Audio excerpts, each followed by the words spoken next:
Greetings and salutations, friends and fellow human-shaped cat enjoyers. How are you all doing today? We are about to embark on the adventure of the Cuddle struggle of Nyanking, a sadly undertaught, undervalued, that might be the incorrect term, underappreciated. No, that feels somewhat wrong as well.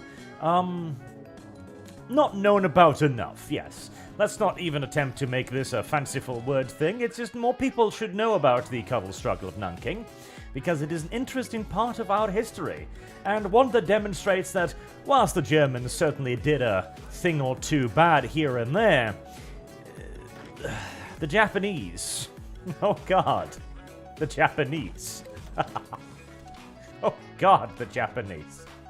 In fact, the Cuddle struggle of Nyanking is one of relatively few cases in human history when the Nazis were the unironic good guys. I know. That's a bit of a rarity. But we are going to be getting to that, as the plan for today is that, well, the happy days are over. The happy times have gone past us. In the opening year or so of the war, about a 2 years period or so now, we were able to pretty much run amok with the Chinese, which has led to a rather lopsided casualty rate, to put it mildly. Rather lopsided indeed. 50,000 to 2 million. I wish this game had a POW system, by the way, instead of just straight up casualties, because we didn't actually kill all of those people, not all of them anyways. We just captured a tremendous quantity of them, and that is much better than killing them, in my humble opinion. But the happy days are now probably coming to an end, as we are entering the supply desert of deeper China, which means we're going to have to get a little bit more creative with what we're pulling off here. Now, one of the things we're going to do is we're going to try and go a little bit more bananas than we have already to see if we can't cause a little bit of a break here. A pinch of a attempted blitzkrieg, in a way, in a sort of kind of fashion. Whether that will work out is entirely dependent on how tremendous the Great Wall of China is going to form in front of us, as we have seen that one of the main strengths of the Chinese is the ability to retreat at full organization, and somehow emerge in enormous numbers in front of literally anything and everything that tries to circumnavigate their numbers. Kind of like here, where the primary enemy resistance isn't actually the units already there, but the units that have moved in on zero organization. Air power will give us a decent ability to circumvent it, of course, and we're also going to be launching a naval invasion of Shanghai as soon as practicable, whilst trying to just snip off anything and everything we can here. Which is, again, easier said than done. In large part in this case, because I haven't actually been able to bring up enough dudes. Alright, come on, little infantry. You can get in there. There we are. Hold that open, aid that, and a nice little snip right there as well. Not too bad, not too shabby. Not too shabby at all, actually. That's a nice little pick-off. Question is, can we replicate that anywhere? I'd really like to get over this river, but yeah, that ain't happening this century, I'm afraid. But there might be better options. Why would you be selecting that unit? Let's see. Now, the Rape of Nyanking, one of the few moments in which the Germans, the Nazis even, not just the Germans, the actual Nazis were the good guys, was as the Japanese had, how do I put this in a way that isn't going to get YouTube overly upset? They had certain ideas of racial superiority. They were quite complicated and fairly far-reaching. You will not believe half the shit the Japanese believed. One of the amusing things that they considered gospel was that the Japanese was not just the master race like the Goemons. No. They took it one step further. They believed the Japanese were originally the only human race, in fact. That there was a period where the entire Earth was reigned over by the Japanese. They ruled everything. But then those damn evil white men, particularly the Americans, apparently rose up and overthrew the Japanese empire and ushered in an age of darkness. Yes. It's a fanciful interpretation of history, but it is one that was vociferously encouraged at the time. It bears a striking resemblance in many ways to modern-day academia, in fact, because you were expected to not just believe this nonsense, mind you, you were expected to vociferously declare it at any given opportunity, and I mean vociferously. If you were an academic, for example, that said, like, actually, there's not really a whole lot of evidence suggesting that the Japanese once ruled the entire world, you'd get cancelled. And by cancel, we're referring to the old school meaning of cancellation, the proper full-on fascist meaning of cancellation, as in cancelled from life. That's actually a little bit more even than we do today. And this all stemmed from the idea that the Japanese were the successors to a line of god emperors, you see. And the god emperors had obviously decreed that humanity was to be Japanese, of course. Now, the Chinese, the Chinese were the worst of the worst, you see. Because at least the white man had risen up. By the way, YouTube, this is all actual Japanese history, by the way. I don't know why I feel like pointing that out for some mystical reason. But at least they had shown, the balls to overthrow the Japanese, right? And they had their virtues as well. Their key drawback was that they lacked spirit. This was an idea that the Japanese would cling throughout the entirety of the war, actually.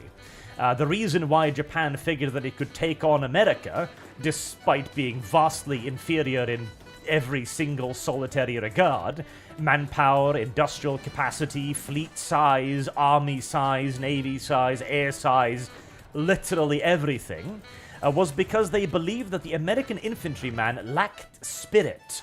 He lacked the ability to push on through hardship, and this would then inevitably, and eventually, lead to the victory of the Japanese fighting man.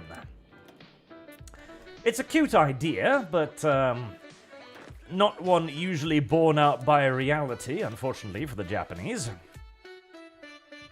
And you need to be invading down here, which I think is there. Right, yep. Start preparations for that. And 6 light infantry divisions and 4 cavalry divisions will immediately head for our new beachhead in Shanghai, as the Kaigun Tokubetsu Riku Sentai will begin pushing out, securing a nice beachhead. Lovely. That also means it's about time to start pushing in the infantry a little bit from the opposite direction here. Actually, you should be over there. Where was I? Oh, yes. Japanese racial superiority, or at least as far as they were concerned, racial superiority. Actually, you shouldn't be going that way. You should be going that way. The whites at least had the ability to, throw off the Japanese oak, so they respected them to a certain degree, even though they would inevitably fall to the superior Japanese spirit in the long term. But the Chinese were race traitors. Oh, God, the worst of the worst. They were subhuman. Again, YouTube, just, bringing up what they thought here. Calm down, please.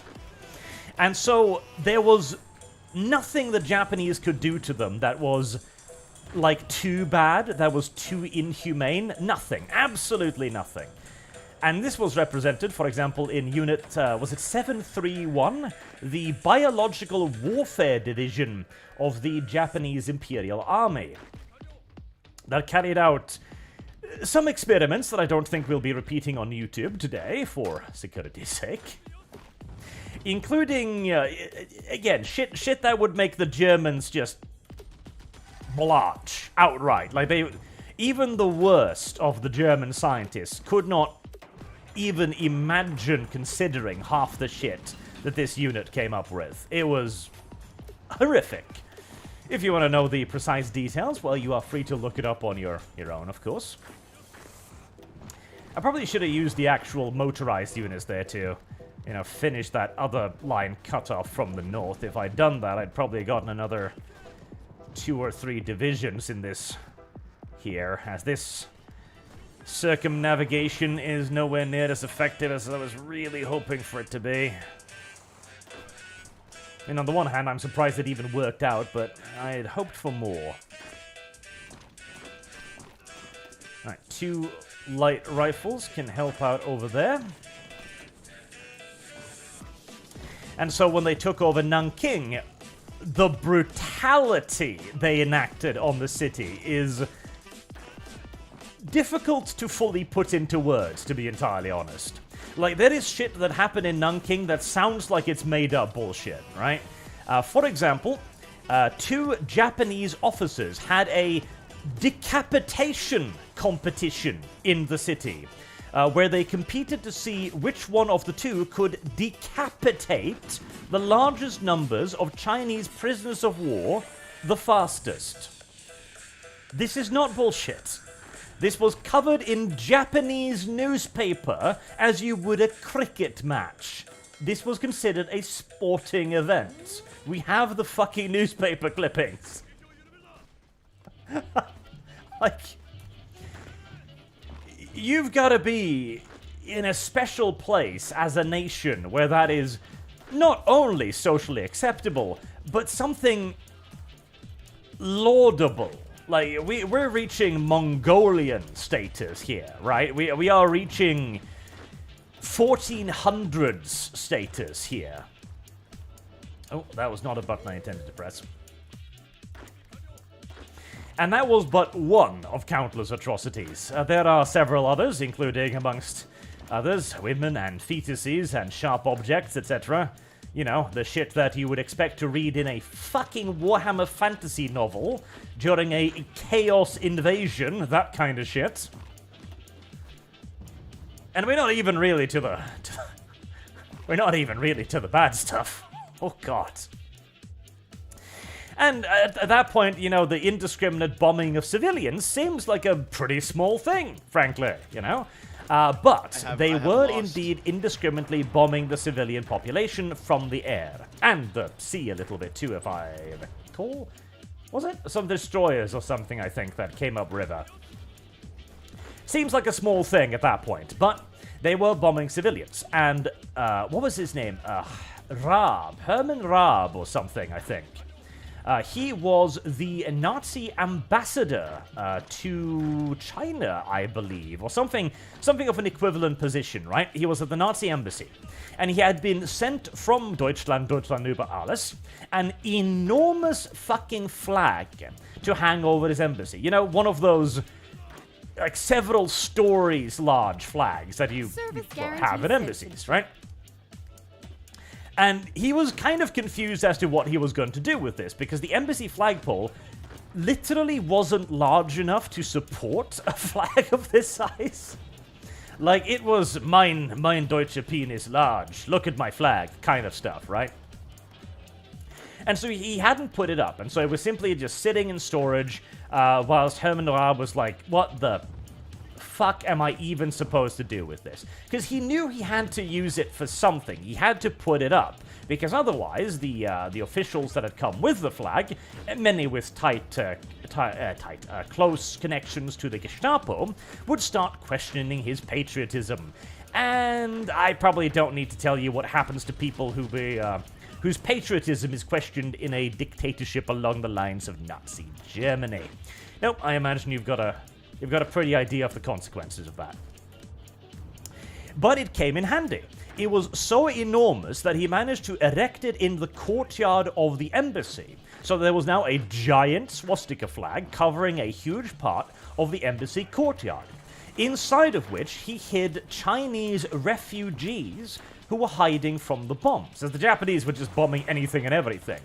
But as the Japanese were, of course, courting the Germans at the time to try and get them to be not only just allies of Japan, but also, more importantly, to disavow the Chinese, the Japanese had been given very strict instructions to not touch anything German at any cost. It needed to be avoided. He also managed to smuggle Chinese people into the embassy, and he created excuses for them to travel openly by saying that, no, this guy's an employee of the German embassy, you see, so he must be allowed to travel throughout the city, allowing several Chinese to escape the countless atrocities being enacted against them as well. So, yeah, even the swastika, even the enormous city skyscraper-sized swastika, actually has at one point saved lives. A little known fact, but a funny one, I feel. I also feel like the music suddenly got a little bit too loud. Right, Superchats, which I've been ignoring whilst I've been stuck on my story. Star Colonel Dunedin, Son of the West. Yuki no Shigure intensifies. Ah yes, what was the, Yuki no Shigure? Like advance through the winter? Or something like that, was it? Yuki no Shinko. I know it. I just can't remember it. Alright, I do need to get started on that, but I really need to focus on my World War I era technology, first and foremost. Because, you know, the Japanese weren't, sadly, particularly advanced when it came to the ideas of warfare, tragically. So, Horsenator, just started a new year, new Terra Invicta playthrough, and I hate what they did with the investment point allocation UI, and the way the Japs felt about the Chinese is how any person should feel about lefties. Disavow, of course. Disavow. But it was some heavy-duty shit, my god. Let's see. Yep, radio equipment, that would be quite lovely. Am I running out of food again? God, help me. Half of my economy is being used buying food to the Chinese now. I cannot wait to get that thing up and running. I'm gonna need to just throw some cavalry down here, I'm suspecting, to try and close this off. There's the radio intercept group, and the Prepare Collaborative Government thing has finished up one more time. Do I have a good opportunity to do that once more, I wonder? Wait. Did you, Todd, stop doing the thing? You stopped doing the thing again, didn't you? Oh, God, because I've taken the place where I was building the thing. Okay. Never mind, head over to the British Raj, would you please, and start building an intelligence network over there, and we'll just use that to get some technology at this point, I think. Right, are you ready, by the way? You are. Okay, well, let's send out that naval invasion while we're at it. Why not? Why not? It's only going to be micromanaging a third front. I'm sure I'm up to the challenge, I pray and hope. Also, we're closing that nice little pocket over there. Quite cute. And Naval Research Institute, because always focus on more research. Research is important. Research is the single most important thing in the entire goddamn known universe, in fact. Can I do anything there? No, but I can keep them busy for a little while, and that's almost good enough here.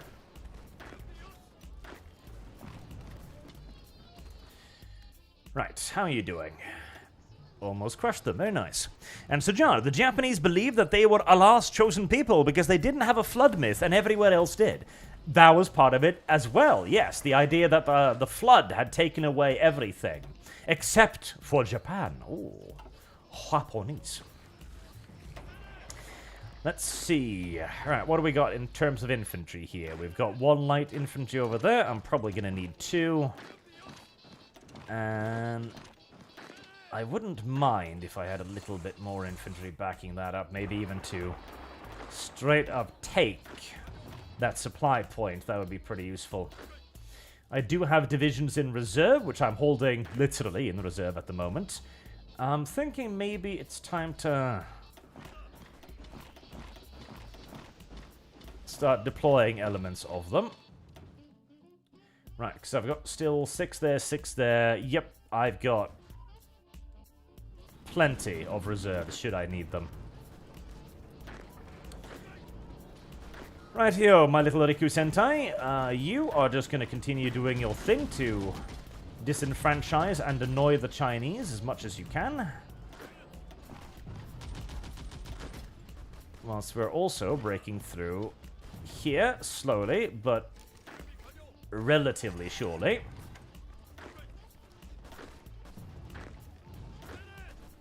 Right, okay, that's closing quite well. Not too bad, not too bad, not too shabby.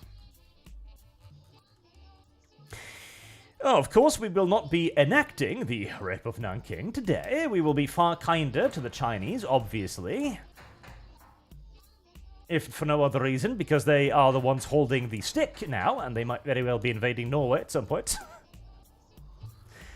Alright, we can set up reorganized nationalist China now, and we are, because God help me, the cost of running all of that nonsense by yourself is actually crippling.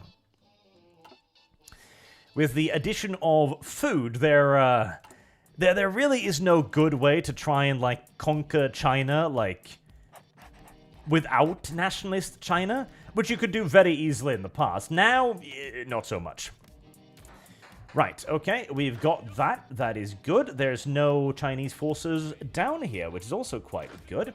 Now, we are immediately going to move in the 6 other light rifle divisions. And we are going to send in half of the Mimper as well. Now, we are going to need additional supply down here quite quickly. But there is a supply cache in Nyanking, which we are going to go for immediately. I'd love to be able to capture another port as well, but there really isn't any down here.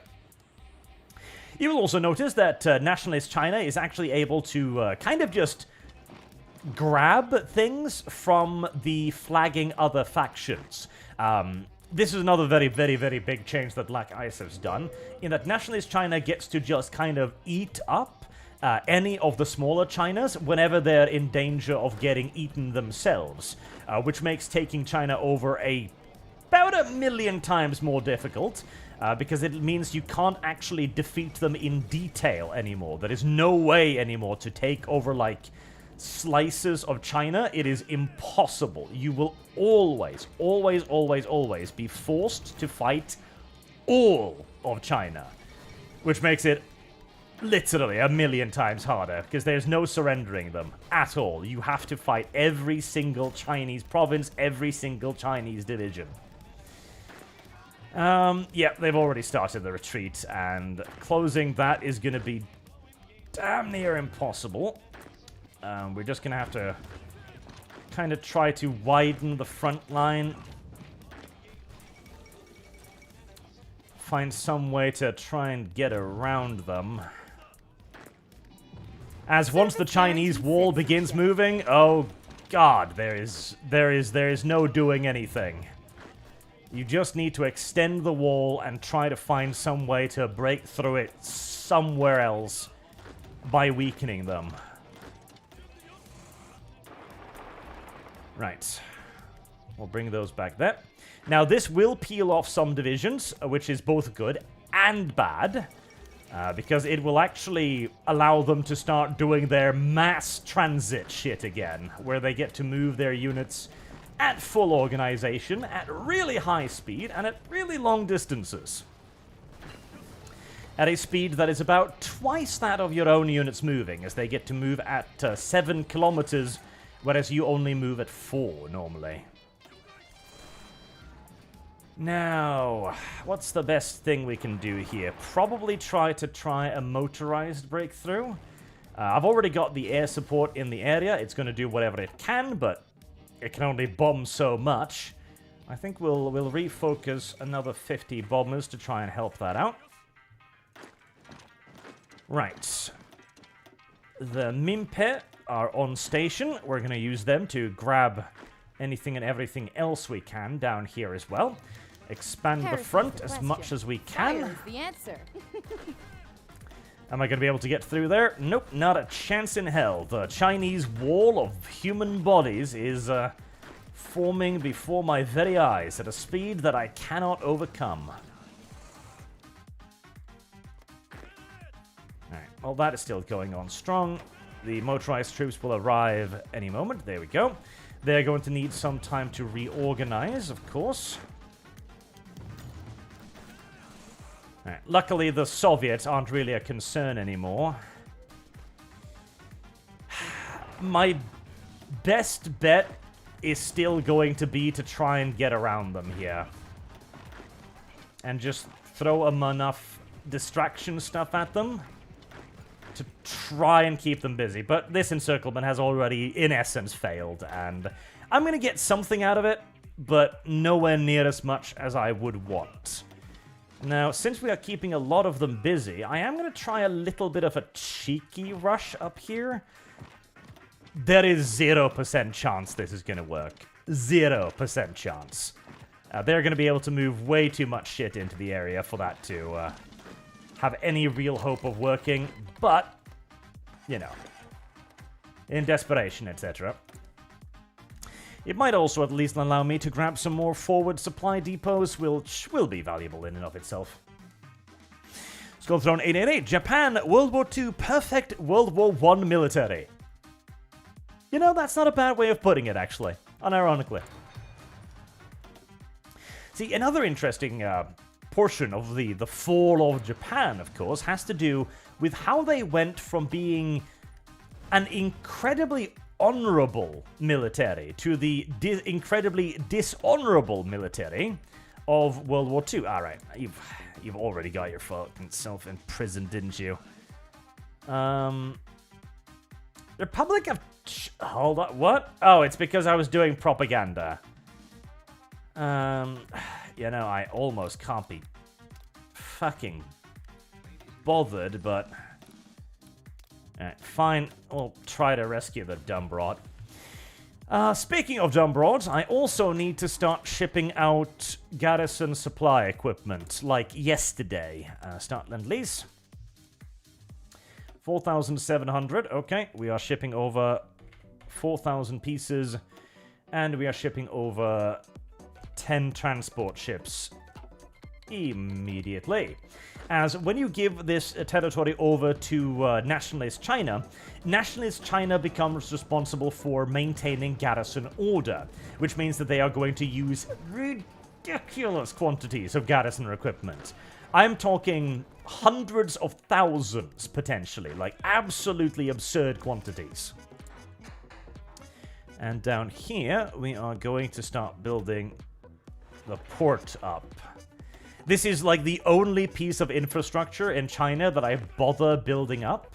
Because the thing is, if you're in China for so long that you're trying to bed down, shall we say, like you're trying to establish like logistical lines, you're doing it wrong. You are doing it very, very wrong. You should not be in China that long. You are going to be in China that long, almost unavoidably, but you should not be planning to be in China for that extent of a period of time. You should be planning to be in China for as short a period as you possibly can, and by doing constant maneuver warfare.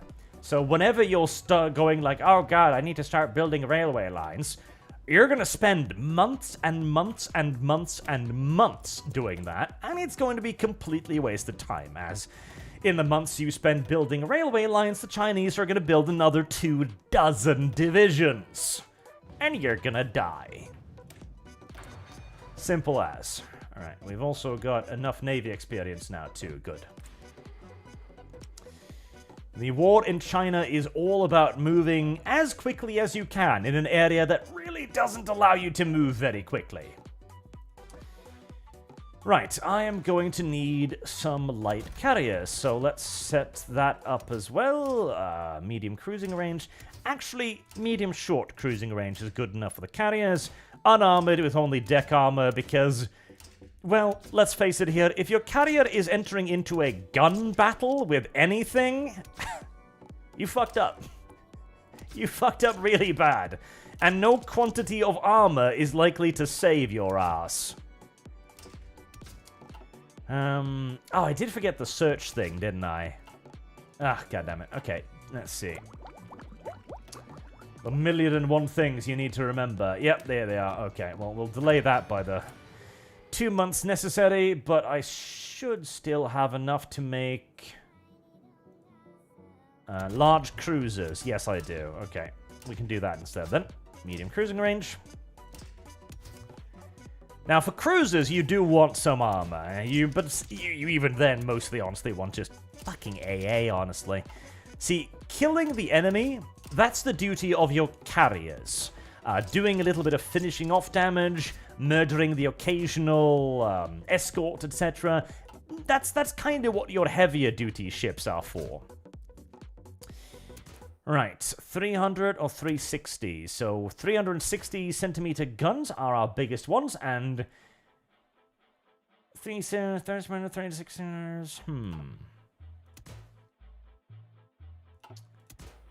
Yeah, we want 366. So that gives us heavy piercing of 33, which is pretty massive. Let's see.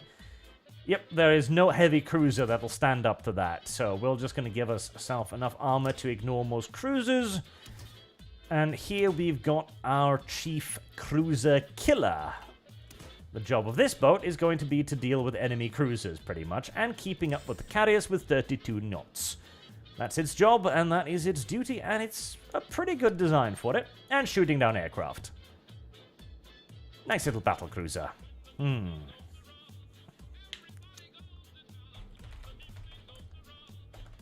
Yamaneko? Bakineko? Yamaneko. Mountain Kitty. There we go. Right, we're going to queue up 3 of those, which is going to be quite a load on our metal, no doubt, but that is going to be less and less and less of a concern as we go forward, as we are going to be getting quite a lot of metal from China. Let's see. I don't think I can get any metal yet, can I? No, because the Reform government hasn't spread far enough, so we're going to have to suck that cost up right now. But we are not going to need all of this food, so we can unorder that and pour it into getting more metal instead. And it's looking like I'm going to need some bauxite as well. There you go. Alright, is this still not doing anything? No, this is still not doing anything whatsoever. Right, keep throwing shit at that, because it's the best way to at least try and keep the path somewhat open. These are long since out of fuel, because we haven't invented fuel cans yet. Unironically, we haven't. In fact, fuel cans are a relatively later invention. The Germans were the first ones to invent fuel cans. That, incidentally, is why they're called jerry cans in common lingo, because they were invented by, well, the Jerrys. Now, there were fuel cans before that, obviously, duh. But you see, the stuff they used to line the fuel cans with, the special, like, lacquer, it couldn't resist the fuel. So the fuel was actually corrosive and would eat away at the inside of the fuel can until eventually the fuel can was, well, holed through and thus not very useful as a fuel can anymore. Right, move 2 more divisions down there. We'll move that one in to help hold what is going to be a gap. And we did successfully grab that supply point, which is quite valuable, as that is probably going to fuck over the Chinese supply situation up here pretty badly. Are we in a position to do anything more with it? You know, maybe. Yeah, you little turds. Please stop starving up there again every time the Soviets attack. I am tempted to launch a 3rd major offensive to try and cut off this. And we want to 5 provinces at the least. Ambitious. Guarantees citizenship. Very ambitious. Probably a little bit too ambitious, but I will free up quite a few divisions when I'm done down here. Germans want to buy some field uniforms? You are more than happy to do so, or more than welcome to do so. Very ambitious. Very valuable, but very ambitious. Deploy those 3 divisions to Zheng and...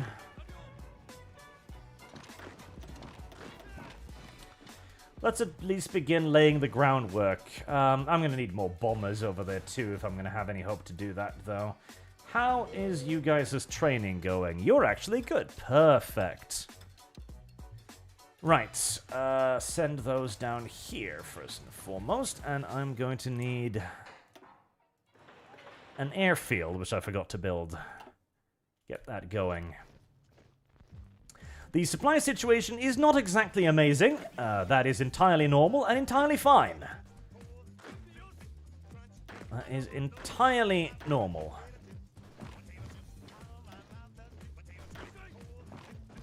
I mean, if I could somehow circumvent those two, that would be fucking fantastic.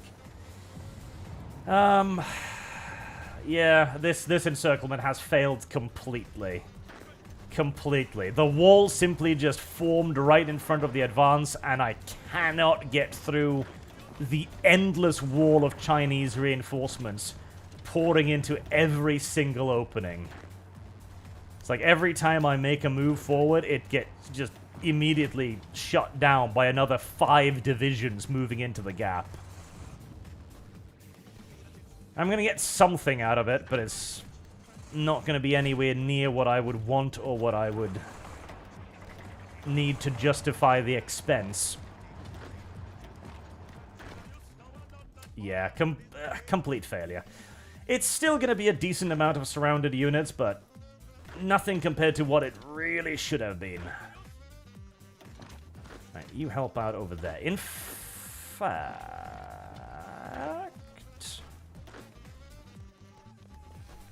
Tempting, tempting. Worth a try. Actually, you know what? If you're going to try and take that over... Ah, I see shit's kicking off in Europe now.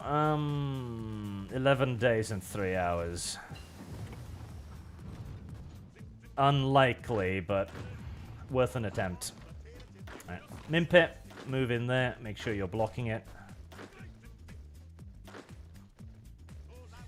I'm also taking massive disorganization penalties from just needing to move forward now, because China's just a really, really, really shitty place, to be entirely honest with you. Deans, my great-grandfather was a medic during the Pacific Theater. The Japanese targeted medics, so some soldiers forgot the Red Cross helmet and armband. Yes, that was a very smart thing of them. The Japanese were specifically instructed... Yeah, I'm never getting through there. Just look at that. It's just an endless influx of divisions just constantly moving into the gap. Because I have no supply in the area, so I'm also taking enormous debuffs, but I gotta keep throwing men at it because I need to try and close this, at least. This is just a question now of hammering enough millions of men into the gap here to keep it open. Okay, throw stuff at that too. Keep them slowed down. I need to close this fucking hole.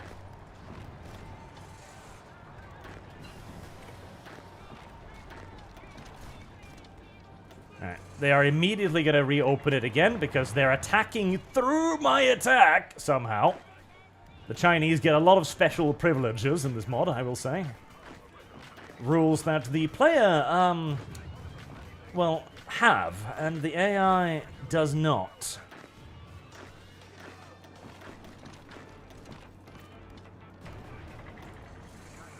Alright, just need to throw enough dirt in there.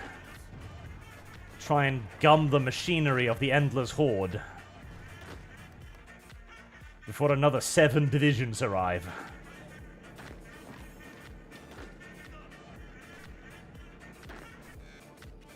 Let's see. Are we making any headways over here? We are. That unit is only 4 days away from finally arriving. That would be quite nice. And, yep, no, that wasn't going to work. They immediately ate them when the moment I was about to threaten them, Nationalist China ate the nation, so I can't surrender them.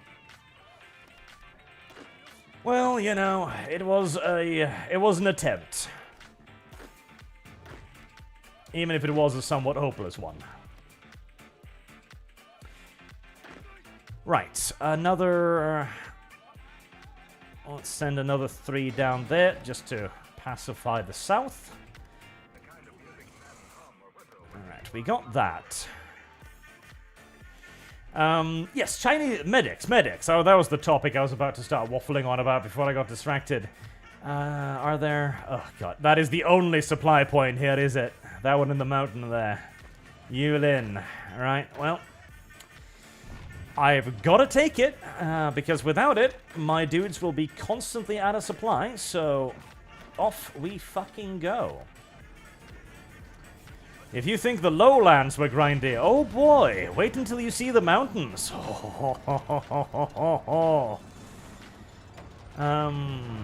Right.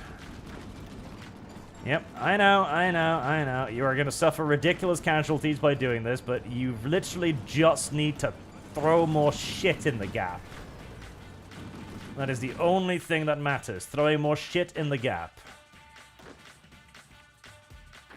Right, same down here. 21 hours. No, I don't think you're going to need to be lend-leasing me anything, China. You're going to be needing far more lend-lease than I am. Right, in a bit of desperation... God damn it, nope. They instantly defeated the unit. Instantaneously. Right. Because unlike the Chinese, who get to retreat with full organization, I don't even get to advance with full organization.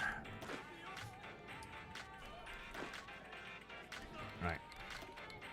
We might be able to get another little snip down there, which is not too bad.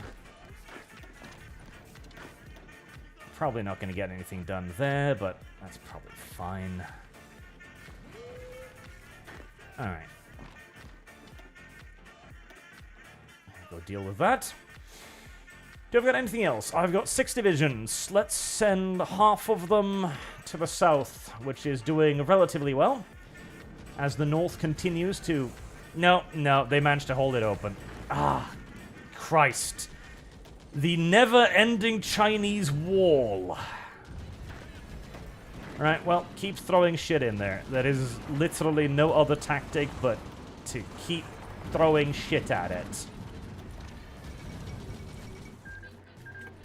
That is the only thing that matters. It is the only thing that works. It is the only thing that at least has a possibility of working.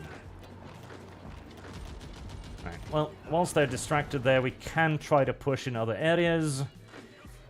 They are bleeding the northern front dry due to this, though.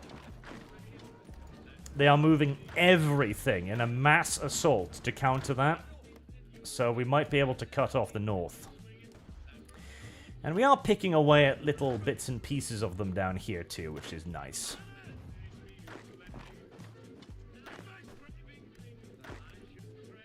Right, I do have air cover down here, don't I? We will enter Reserga. Siam accept ultimatum. Very good, very good. Siam rejecting ultimatum is very bad, very bad. I'm not going to get anything more done there unless those 3 divisions arrive. Let's see. How far away are you? Still far away, right? Continue throwing yourself at the enemy. Keep them busy. Keep them busy. I know many of you will die, but that is entirely irrelevant. There are significantly more of you to die than there are Chinese. Ah, God, yeah, they're just... Ah. I am so annoyed by this surround up here, because it's a complete failure. Like, they've just been able to move out God only knows how many hundreds of thousands of troops from this. And it was a very good surround too, but the wall. The unending wall.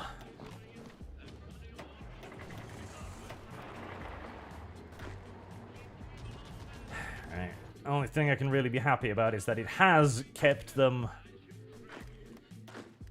quite nicely congested down here at least, so... Oh, they just ate... Yes, of course. I can't surround them because that's not actually a neutral. That's just more Chinese allies. Alright.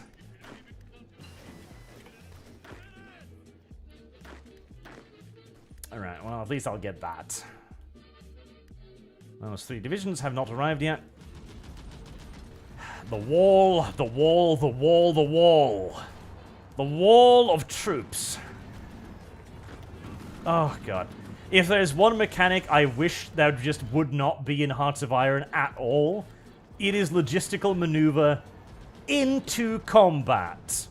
It is such a cancerous ability. Like, yes, I can indeed move an infinite number of troops into combat at 7 kilometers per hour at a speed that you cannot match. And I can do it forever with no penalties. Well, that's pretty awful. What does the attacking side get? Well, the attacking side gets a minus 30% org malice for moving into another province. I see. So it is more disorganizing to attack than it is to retreat. Aha! Paradox. Ah, fucking ha. God, I am so annoyed by this. Complete fucking miserable failure. I have lost. I hate that. Fuck, I hate that so much. Oh, that pisses me off. Oh, so frustrating. So fucking frustrating. So many troops, and I cannot close the pocket.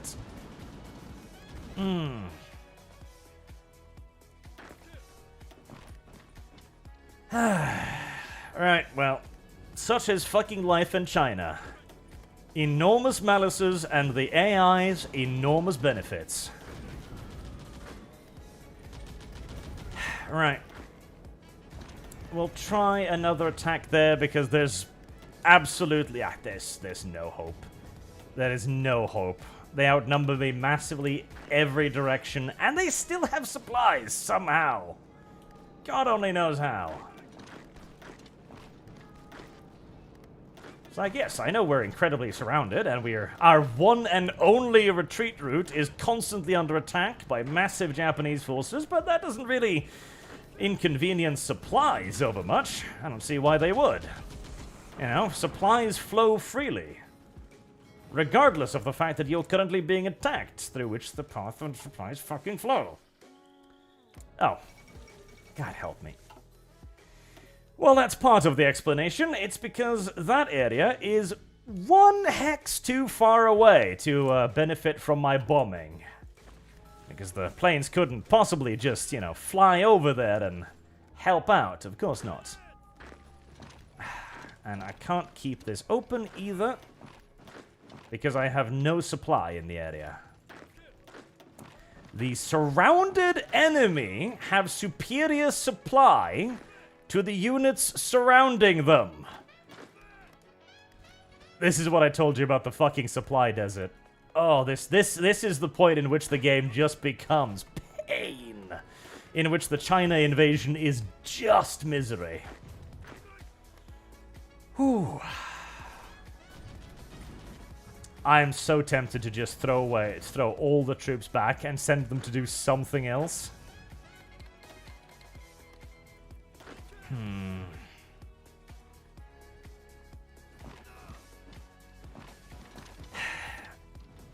Alright, well, we can get something out of this at least by pushing up here.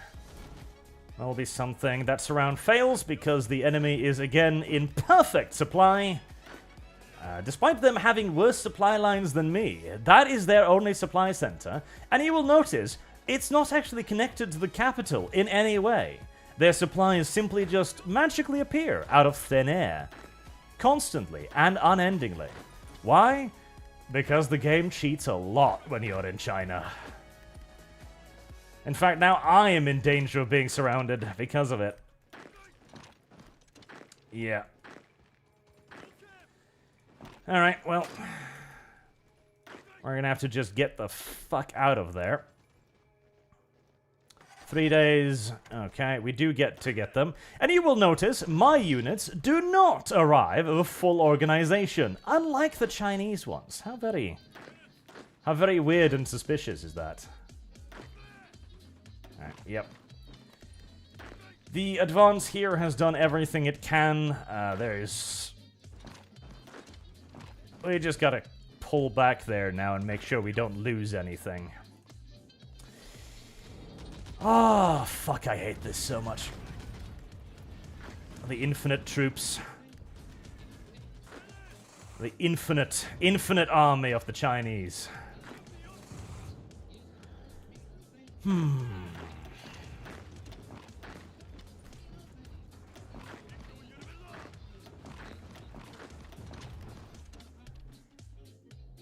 What do I even do? There's nothing to be done. Just call it off, pull everything back. I can't fight the Chinese when they're at maximum supply, and I can't get any supplies up there.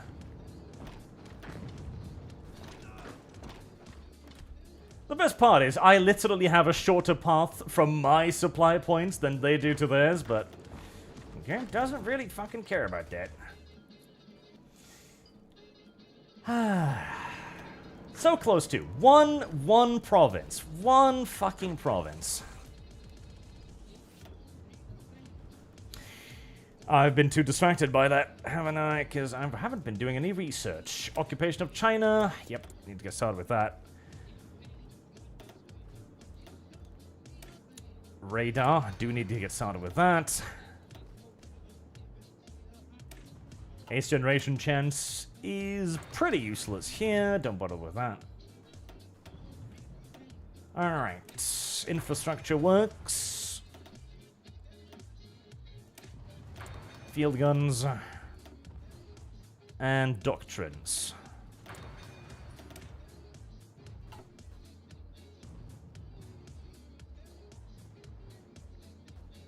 I don't want that one. I really don't want that one. Siamese Empire wants to buy field uniforms. Well, it is more than happy to, well, more than welcome to do so, of course. Reform military command. And extend China. Alright, that was a complete and utter fucking nightmarish disaster.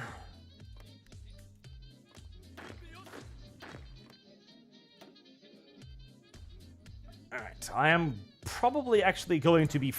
How the fuck am I running out of rations? Oh, God help me. Okay, need to still buy food. I should not need to buy food. I still like quite a lot, but... Alright, buying in 100 food, then. Still not enough. 200 food, then. There we go. Right, abandon that terrain. We cannot hold it. The outer supply bonus is crushing. God, I hate the logistics system so much. It is better than the old one where it was just arbitrarily like, yes, no, you run out of supply the moment you hit, like XY province. But the AI just does not engage with the new supply system at all, which is infuriating. Because remind you, the supplies are supposed to be flowing from the capital to the supply points. You will notice there are no connections whatsoever from the nationalist Chinese capital to any supply points. They just kind of magically reappeared. Oh, I don't build supply lines. It's a waste of time. That's what it is. It's a complete waste of time. because it takes months to build supply lines, and you can never get enough supply regardless.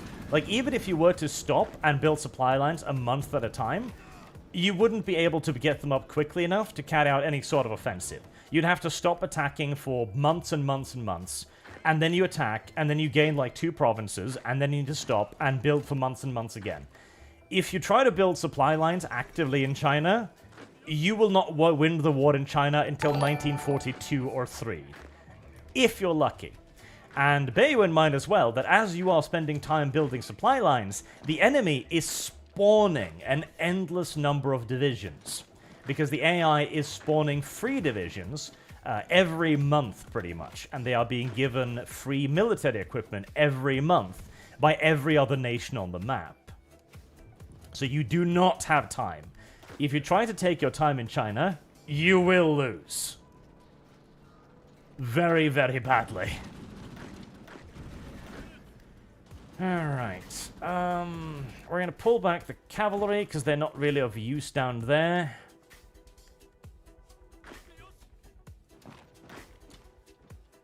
And we can try to reform a little bit, but these forces are now primarily going to serve as a distraction for the Chinese, in essence. And just draw divisions to them. Those 6... Ah, that's right, because they're actually stuck up there. Brilliant. Alright, let's gather them up. Now is just a question of not losing any as we continue our retreat. Nice and carefully.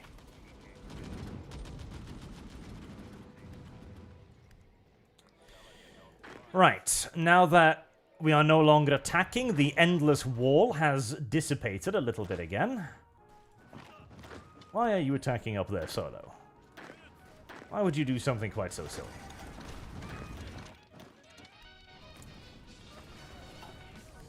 Oh, okay, hello. Another fun thing the AI can do is it can move its units through your terrain without supplies, something that you of course can't, because if you don't have the supply or the logistics, your units will simply stop moving. The game doesn't really care about that. It would be very nice if I could get Wuchang. That's going to have to be my next objective, because I of course do need to keep my supply lines going, even if the AI does not. And taking Wuchang is going to be the next way to do so. Right. I could perhaps still attempt something along the lines of a surround here. I could take Nanchang. That would fuck a little bit further with their supply lines. But I'm not getting through there. Too many enemy units. Alright, it's going to have to be up to our special forces then. So start widening the front, along with bomber support, which should be available in the area. It is. Right, speaking of, I do need bomber help down there. We can translate about half of... That was not what I wanted to do. That was the dumb button. That was the stupid button. There. Half of you.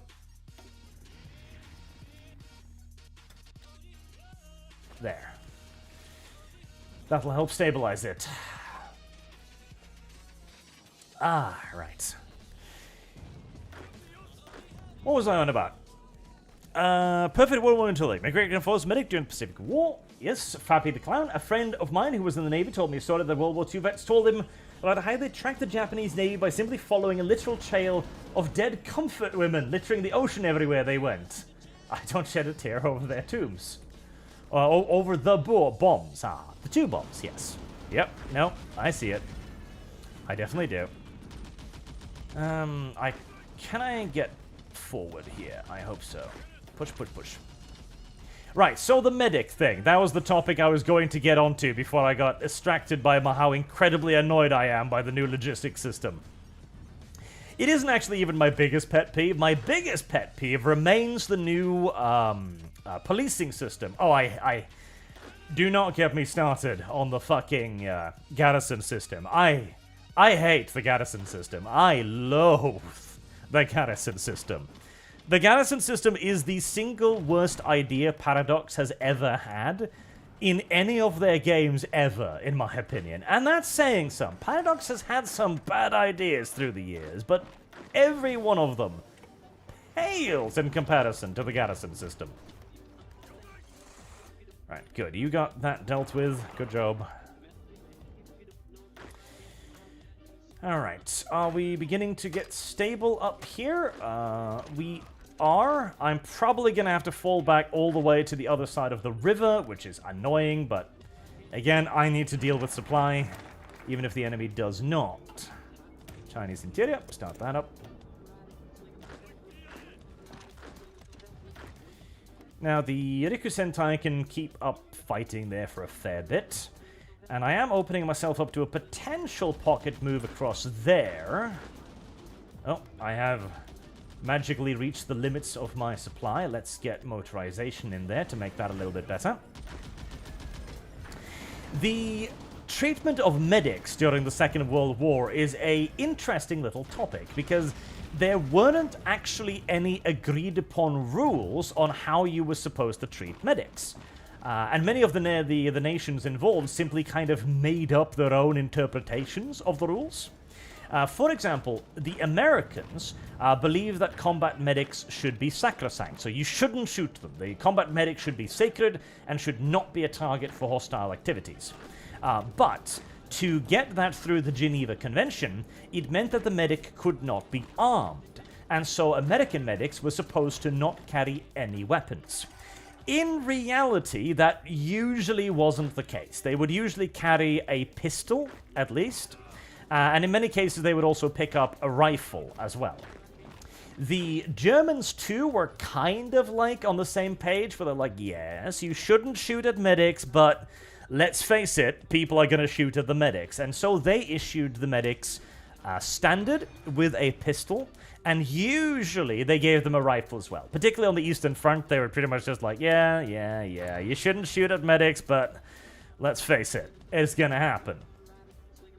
The Japanese did not give two shits whatsoever. For them, the medic was considered a legitimate target of war. Not only legitimate, an encouraged target of war.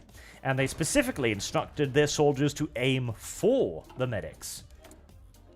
Now, the Japanese did have medics themselves, which you might think would be a point to maybe go like, oh, maybe we should recognize these rules of war for both our benefits.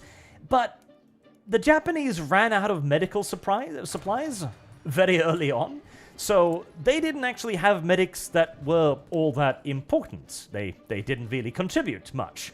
Nor did they really mark them in any particular way either. For the Japanese, the medic was just another guy, in essence.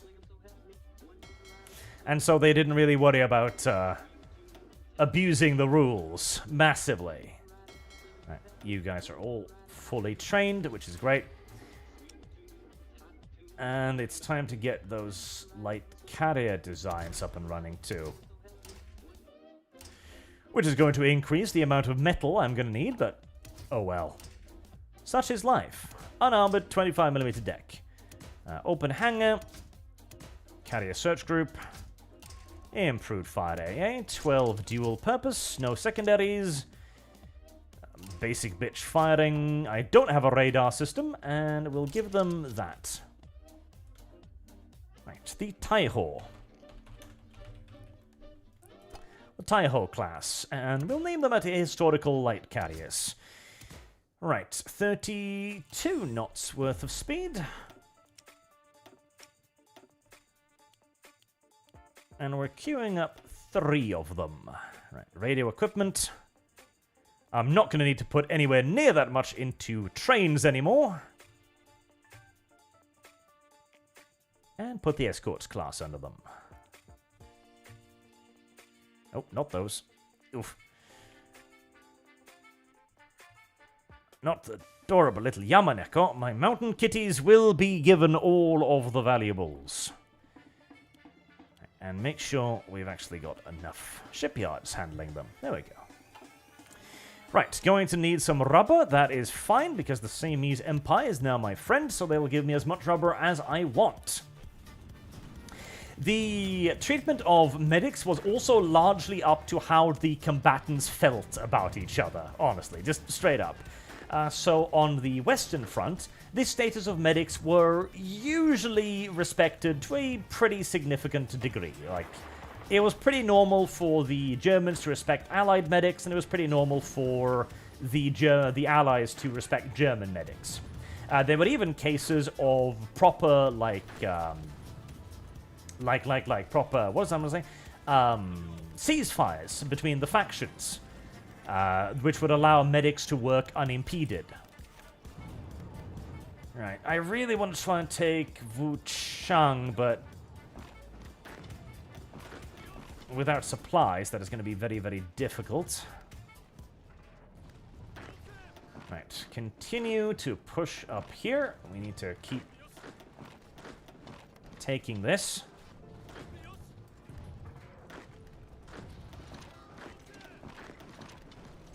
To at least get something out of the enormous failed surround in the south. I can't bring up enough supplies there, but I'm just going to have to suck that up. Right, you're going to head to the other side of the river. That's fine.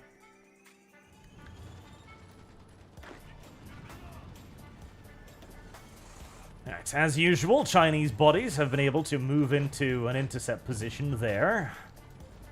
Hardly unusual or surprising.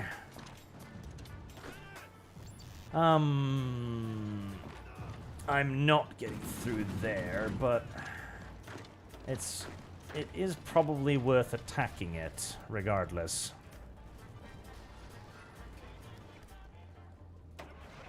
Right. Let's try and break through there. Get something out of this enormous, wasted circumnavigation we've got here. Salvage some sort of semblance of competency. And they can keep fighting those, not too difficult. Nope. Further logistic relocation reinforcements are pouring in even as we speak. Might still have enough of a window to get through.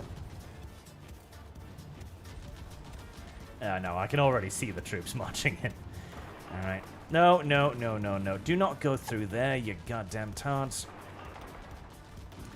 No, not a chance. The magic of infinite Chinese.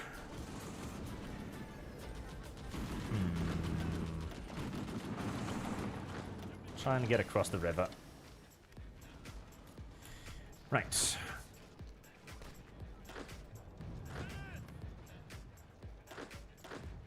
We are running out of supplies. I probably can't push much further north, but I also really don't want to go through there. Okay, keep going northwards then.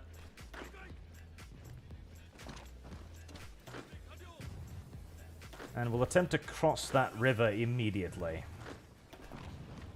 No, no, no. Don't you lead the attack. You go lead, you follow. Right, do I have any more bombers? Because I really need more bombers. I do. Both of you. You're fully trained, good. Send you down there. Don't have any cover here, do I? No, I do not. Right.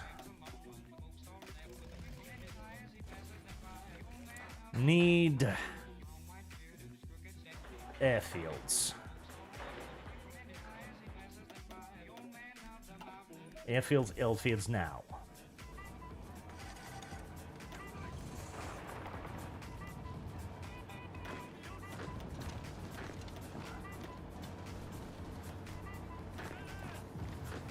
Yeah, I'm not going to let you do that. Thank you very much.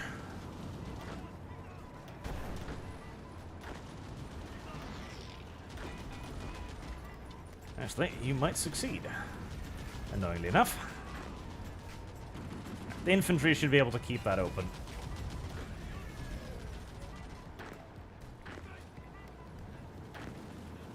And we've finally capped the piece of shit.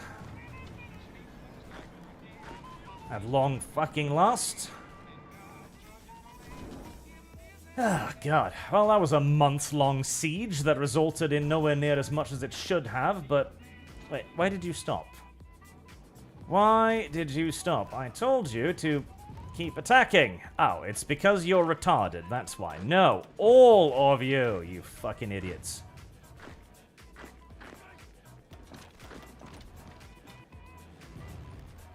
Alright. I mean, we... you don't have range, do you? No, you should have. Bombers. Why? Oh, God, it's that bug again. Okay. Right, so we need to move these out of there. I'll move them down here. And send in these. There's an interesting little bug at the moment, at least I'm assuming it's a bug, where if you've got bombing units in an area that don't have range to reach the combat zone, they will still actually try to reach the combat zone, which will mean that the game will go, oh, but there's already an air unit on the way to that combat zone, so I'm not going to send in a second air unit. And then, when that air unit goes, oh, I don't actually have range to go over there, it'll cancel both units, so you'll end up in an endless feedback loop where you're never actually going to get bomber support, even though you have bombers on station and trying to bomb. It is mildly infuriating. Do I have enough to try and get that? Probably not.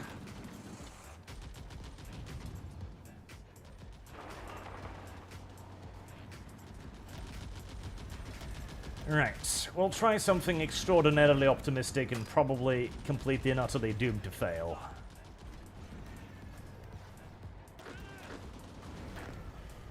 Okay, you guys, send both of you.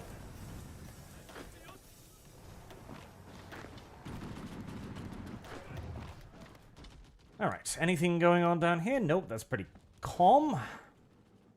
Did you actually... What the fuck is going on up here then? No! All of you! God help me, please. Please, follow instructions. There we go. Right, also need to actually remember to keep researching. Can you airdrop supplies, asks Eliphas. Yes, you can, and that used to be a key pillar of my strategy in China. But in their infinite wisdom, the mod designers elected to nerf that ability into the ground. And I really do mean into the ground. Back in the day, a fully functional unit of 25 aircraft would provide 1 point of supply, which isn't the world, but it's very, very useful, right? Because it allows you to help out with the supply situation a fair old bit. However, currently, a unit of 25 air units will provide 0.22 air points, meaning that you will need over 100 air transports to provide a single point of aerial supply. At that point, it just ain't worth it. That is, you're going to need, actually, unironically, thousands of transport aircraft to get any sort of, decent amount of supply out of it. And transport aircraft are very, very, very expensive. Very expensive. I think they're nearly twice the IC cost of a bomber. So it's kind of like if you want to have bombers, you can't have transport aircraft. At the very least, not unless you are a very advanced nation. And yeah, I think we're gonna give up on that move right there. That ain't gonna happen. Right, pull them back.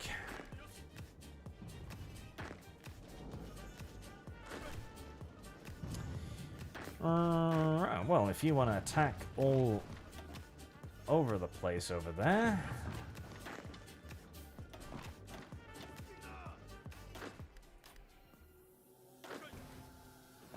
Let's see if we can't maybe get something done in the north.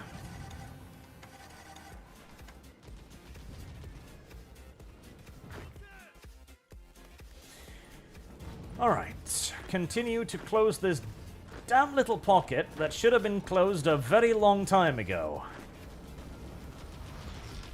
Oh, no, don't do that. They're mostly low org. Could I maybe... Ah, shit. Yeah, they just got reinforcements of free aircraft, too. Okay, I'm going to need a lot more fighters there. Let's see. And I can get fighters in there, which I shall. Right, let's get 300 fighters in there. The AI will also... Not the AI, but the China. China can purchase aircraft from other nations, and quite a lot of aircraft for other nations, so you've kind of got to keep an eye on when they suddenly start getting a lot of air power, and then countering it before they, oh, you know, molest a few dozen of your best air crews. Okay, is everything producing? Yes, we do need better field guns. Alright. On the bright side, my economy is actually doing very well, so that's nice. Even if everything else is struggling a little bit. Right, we will leave behind the light forces. And I'm going to start withdrawing as much as I can of my Rikusentai.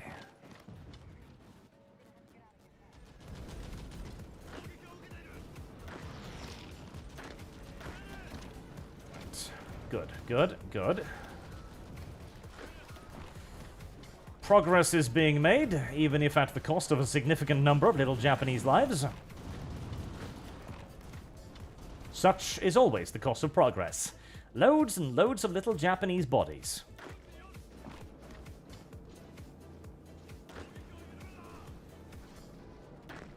Oh, hello. That province is actually not secured by anybody. Right, well, I will very happily bounce on over there then. Right, that'll also free up some supply down here, as we've got much better things for the Rikusentai to be doing. There is also, incidentally, see, a lot of warfare when it comes to stuff like medics really does come down to how the warring parties feel about each other. The Allies, for example, initially were quite caring for German POWs. They would treat them pretty damn well. This began to end a little bit once they start running into Eastern Front veterans. You see, the Germans that had been on the Eastern Front had, escalate the war in China, yes, had developed a bit more of a combative opinion of their opposition. You know, people under government, definitely. They had more or less adopted the view that if you get captured... I forgot about you, didn't I? Yes, I did.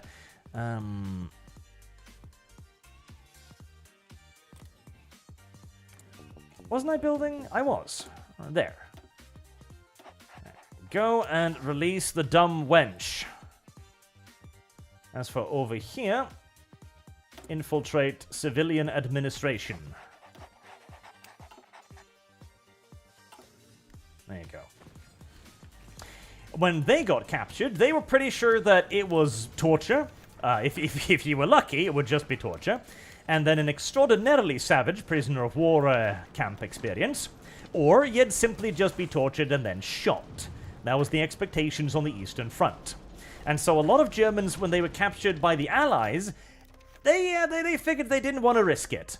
And there were several cases of Waffen-SS POWs just when the moment they came to, attacking the nurses and attacking doctors and anyone and everyone around. Because, again, a POW camp in the Soviet Union was not something to be desired for the majority of them.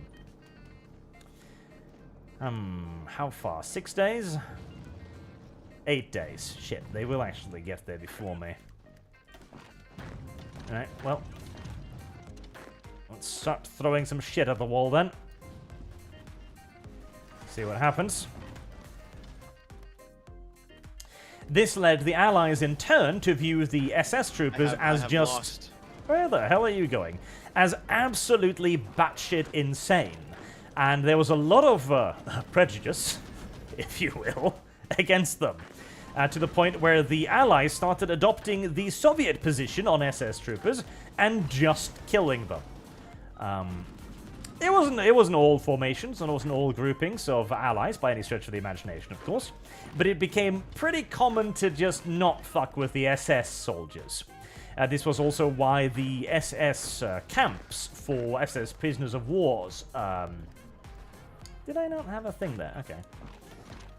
For SS prisoners turned into, well, kind of mini concentration camps in their own rights, where an enormous amount of both SS and also regular Wehrmacht personnel were starved to death.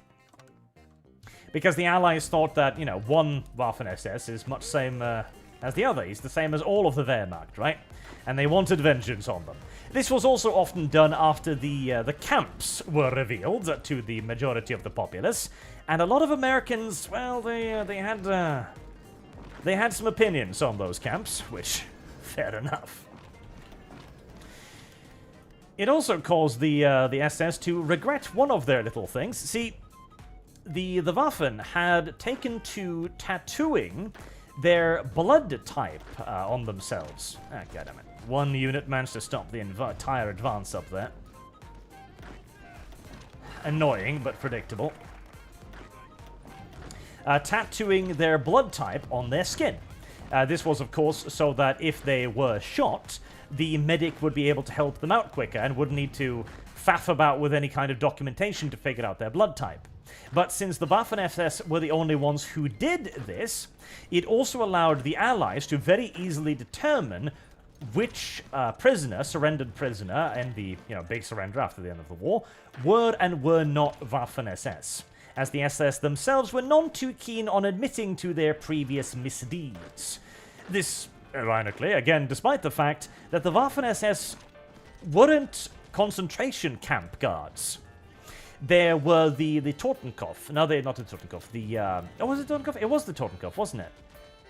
There was a special division within the Waffen-SS that did most of the concentration camp guarding, and they weren't actually thrown into the front lines before much later because they were considered to be, well, just that, camp guards, administrators, not combat personnel.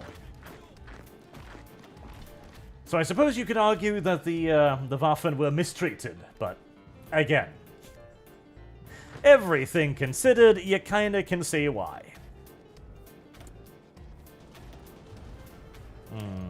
Yes, a cute little tank chassis, but I think we've got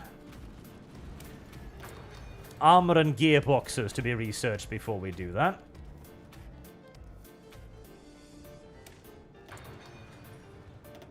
And we need the tank factory, yes, tank workshops. Otherwise, we can't make better tanks. Right.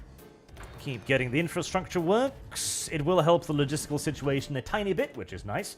But far more importantly, it will help me in getting shipbuilding later on. How much garrison equipment do I have now? Let's see. Start Lend-Lease. 4,000 pieces, right? Ship over 4,200 units to our Chinese friends immediately. Keep them nice and well supplied. Right, we need to reorganize the front here a little bit. Get the elites over here. And give them some cavalry for a quick move.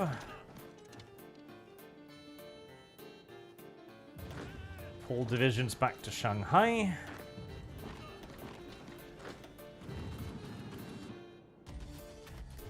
Right, that looks okay. Ah, the Guimans didn't want my stuff. Oh boy, that's a lot of Chinese. Right.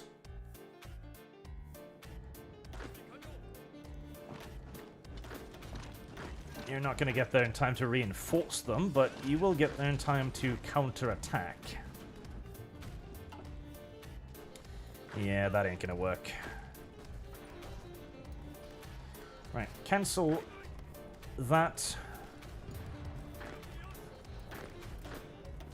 And concentrate on dealing with that little pocket we managed to make for ourselves up here instead.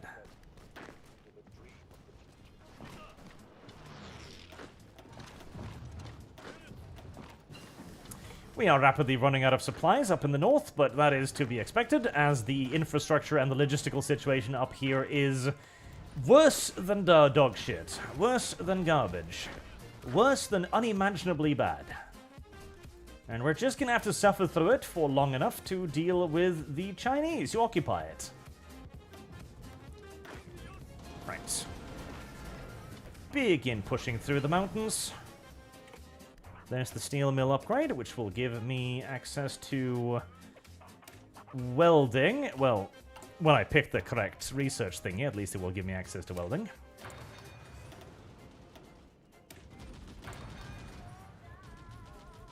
There, much better.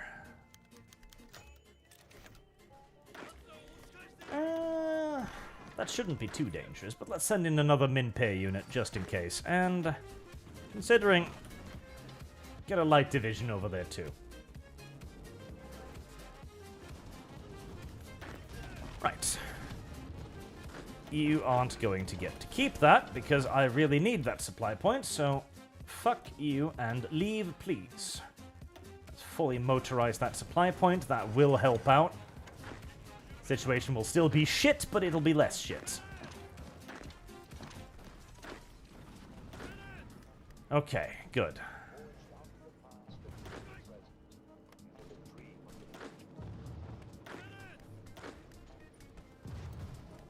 Alright, is there anything else I can attack up here?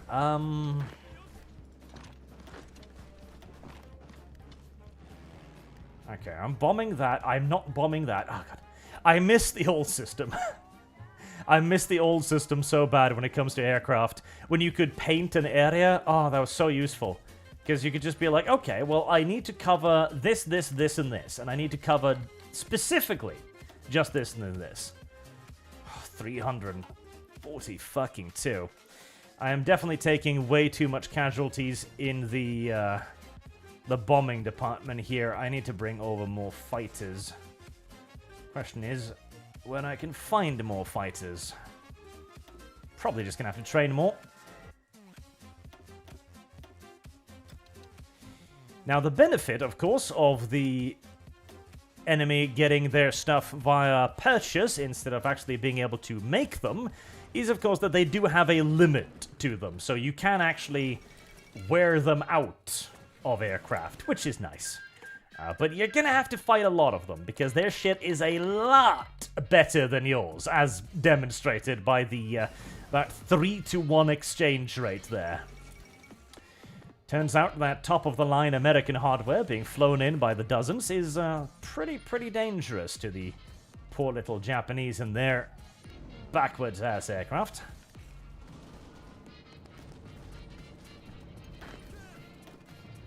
The mountains.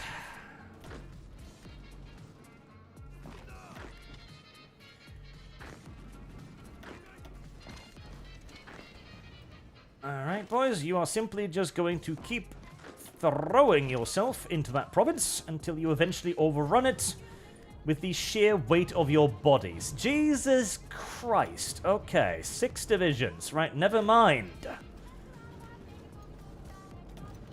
The wall has formed. Click on the unit. Right, the wall has formed. There shall be no passing.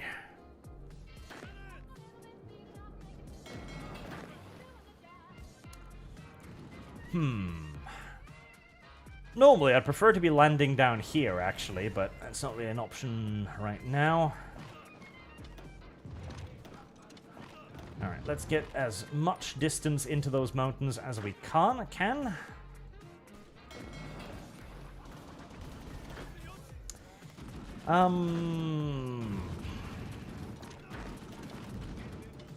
Try another path.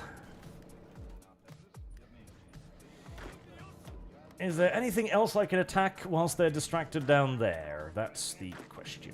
Not really. Honestly, they've got enough shit to pretty much blockade me all over the place, unfortunately. As China is a good old-fashioned tale of outnumbering. Hum, hum. Hum, indeed. Yeah, there really isn't anywhere I can attack. Well, try south. The Mimpe will be base guards. Masariku Santai try to push through. Can I get through here? Not in a million trillion years. Not a chance in everlasting hell. No. Not a hope. Oh, God. Right. Try a force attack. It's gonna kill a bunch of my dudes, but maybe I can get through. 10-5. Fucking Christ. Right. Did we take Dongsheng? We did. Good. Right. Time for more wave attacks.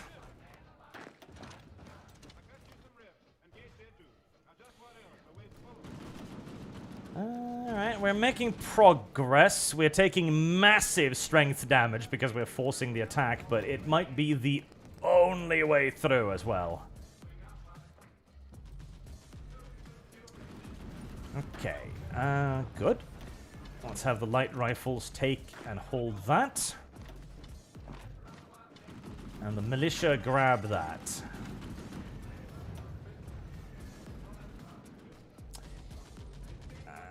I'm not very hopeful.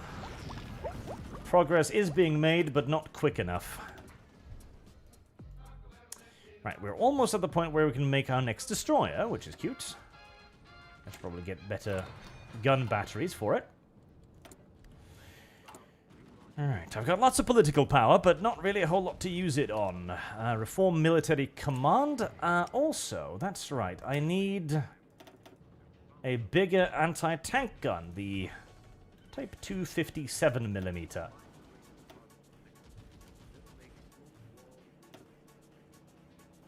That will be invaluable when dealing with actual I have lost tanks in the future. The Willy bot has been a member for 2 months. Thank you very much. The AI does cheat and can ignore penalties to things like supply. Paradox has a habit of having the AI ignore systems they can't program it to account. Yeah, yes, it does. And I understand why they're doing it too. I get it. It's just incredibly infuriating when you're actually dealing with it. Because the old system was really bad. There's no doubt the old system was a really terrible system, where supply was divided in between regions. Where if you had like X amount of supplies in a region, that was all of the supplies you could have in that region. So every region could only support X amount of troops, and if you went over that number, you'd just kind of be boned, straight up. You would be unable to support any more troops. It was very artificial, it was very dumb, and it also meant that units in one area could be in perfect supply, and yet the units in the area literally right next to it would be completely out of supply. Which was just dumb. Just a really, really, really stupid and artificial system. The new system is much better, and it does allow you to make your own supply points, which is absolutely, no doubt, a vast improvement. Well, you're not going to be able to hold that. But it is also far too... Did you retake that again? You did, didn't you? God damn it. Okay, I'm apparently just going to need to fight over this place for the next 5 years. And they've moved in enough divisions to cockblock me now, yep. But the new system is also way more complex, and requires way more thought and ability to actually work with it, as you need to be able to actually, set up your own supply zones.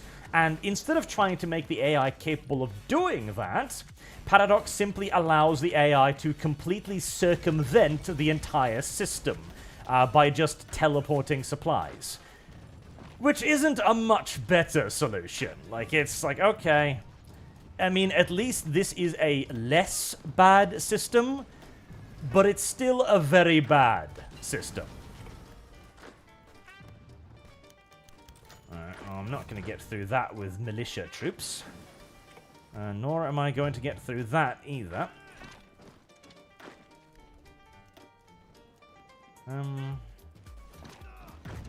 Actually, maybe I am.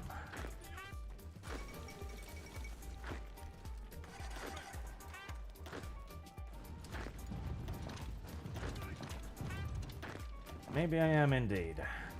Do I have air support here? I do. It is set not to do bombing properly, though, which is dumb. There we go.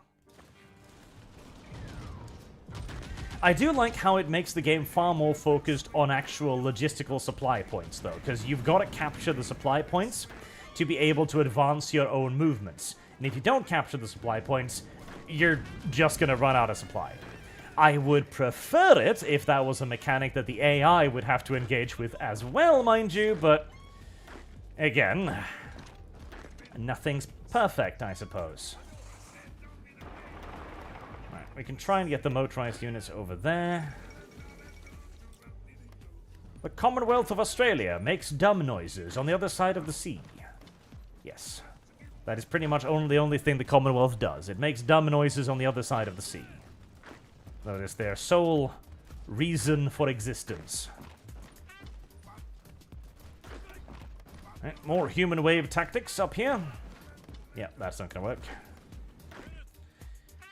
Try to move out something to alleviate the supply situation at least a little bit. You are moving in there, right? Yes, you are. 2 days. 2 days, 2 hours. Yes, you should be good.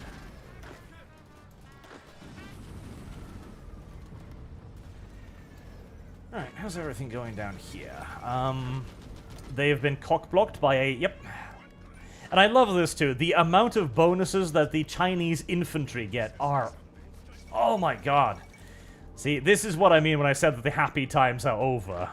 The Chinese infantry units get, I believe, 200% defensive bonuses, which means that Chinese militia units can and will defeat elite infantry in the open field. I have seen militia units defeat tanks in planes with absolute ease.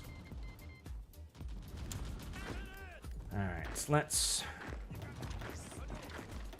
just continue to keep them engaged. I just need to draw as much of their shit away from my legitimate advances as possible to try and weaken them.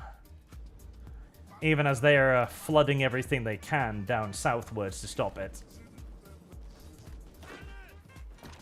I need to break the formation of the infinite wall as much as possible.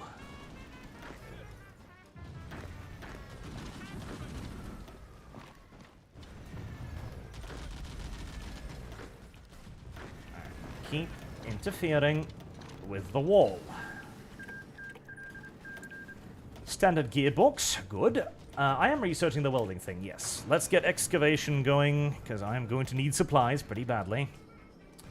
No, 47mm gun, definitely. Right, does that unlock World War II stuff? It does, thank God, okay. Attritional containment. Speaking of, I still don't have enough for the new rifle, do I? No, I need 155 XP for that. Develop Chinese resources. That will be very important. Okay, well, yeah, that attack has been completely stalled. Any way around it? Possibly.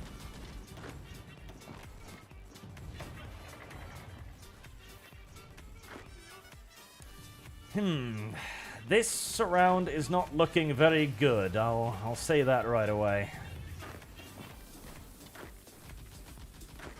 There's an awful lot of stuff in my way. An awful lot of stuff I'm not entirely sure I have the ability to move out of my way.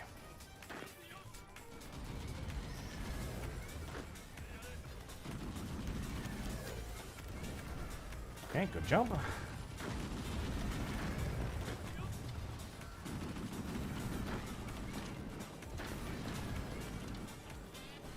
Alright, well, we can probably get something.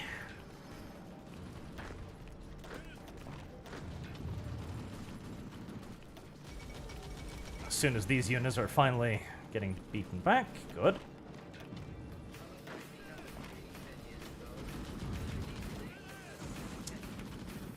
Right, all of those are doing logistical moves. I'm gonna need more infantry over that. Right. I'm really gonna need that city, Changsha. It is going to be a lot of experience, though. That's the bright side of fighting in China. It is going to give you an absolutely ludicrous amount of army experience.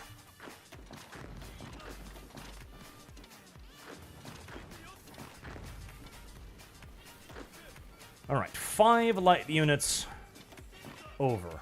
Beautiful.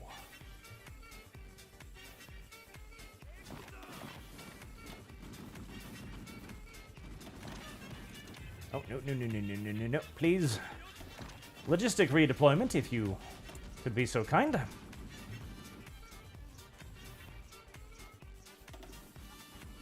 And we are going to need more power as well, because I'm currently using more power than I'm producing.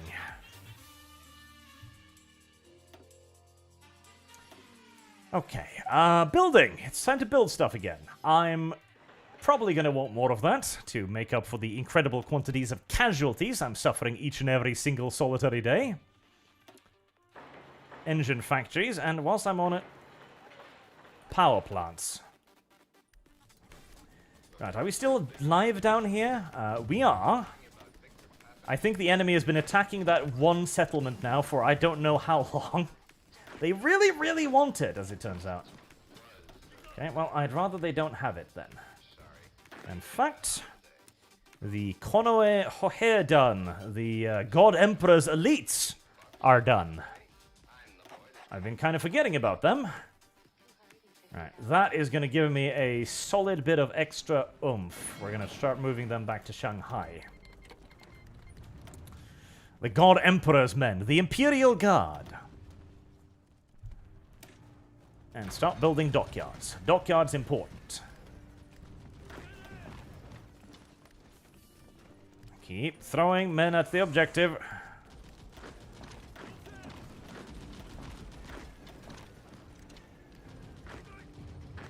No amount of casualties will stop me. I really do need to get a way to have the myth casualty thing playing in the background pretty much fucking constantly at this point. Inhumane casualties. A lot of good attacks to be had up here, honestly.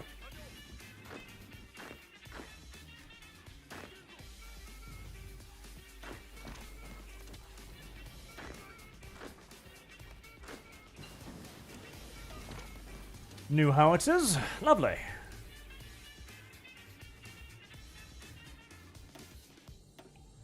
We will now begin trickling in new howitzers at a rate of 1 per 500 years.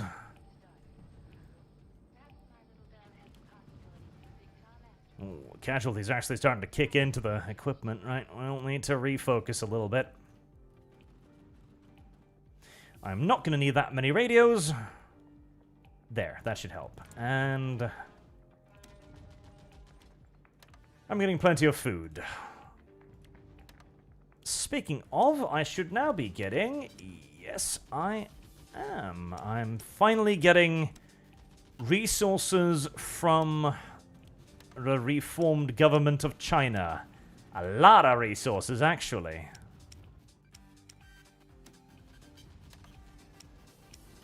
There we go.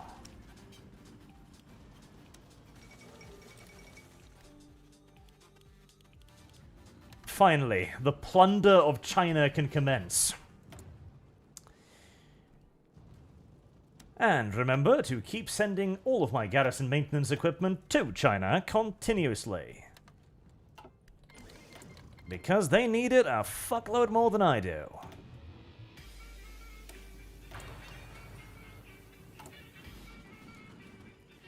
Is there anything I can use my massive amount of political power on? Yes, I should use it on military high command. That would be intelligent. Division attrition is actually useless. Tactical bombing, that is not useless. Capital ship attack, screen attack, that's not useless. Naval hit chance, that's not useless either. An air and navy doctrine, okay. Army navy intelligence, decryption, and fuel consumption, that too is pretty great. And do I actually... How far am I away from the Type 5? 1.5 years. Okay, never mind. Right.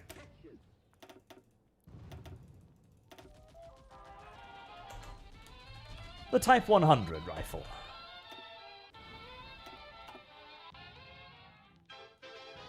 Because nothing says progress like invalidating all of your previous equipment with slightly different and hopefully slightly better equipment. Speaking of, I need signals units. Oh, have I not? I haven't researched signals units yet, have I? Oh, goddammit. Alright, well, that's going to be very necessary.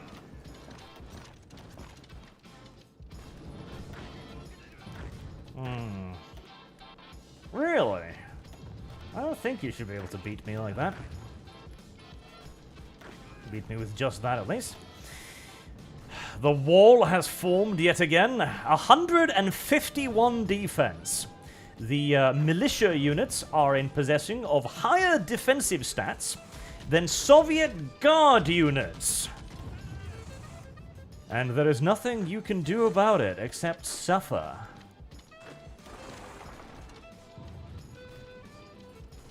Alright, well, I'm not getting through that, simple as. So shift target, try and widen the front line again. Alright, how are we doing up here? It's a slow but steady advance. Speaking of slow and steady advance, I also really should be getting logistical expert on absolutely everyone I possibly can.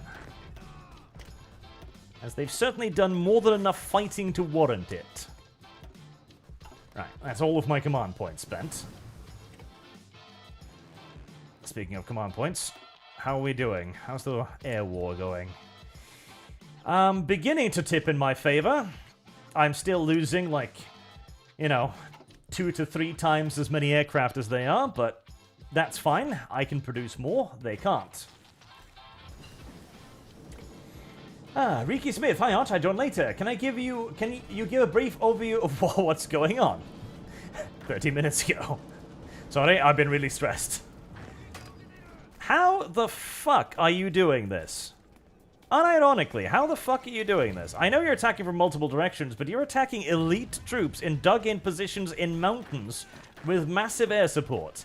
I don't think you should be able to beat these troops here, but apparently you are. I really don't think you should be able to beat these troops here, but apparently, again, you most assuredly are. Which is incredibly frustrating, because I sure as fuck couldn't win that fight. Alright, well.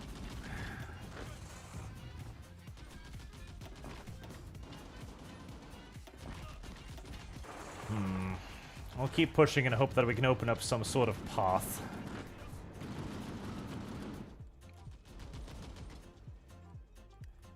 Okay, one more province down.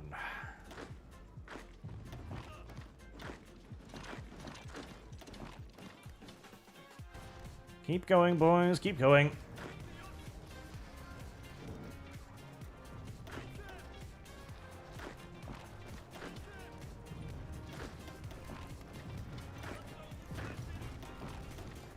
Alright, we will be able to get in there, which is something.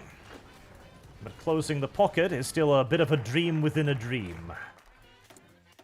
Develop Chinese resources. So, what's currently going on is I have entered into the hell part of the campaign. That's what's currently going on, where I need to fight my way into the supply desert of China.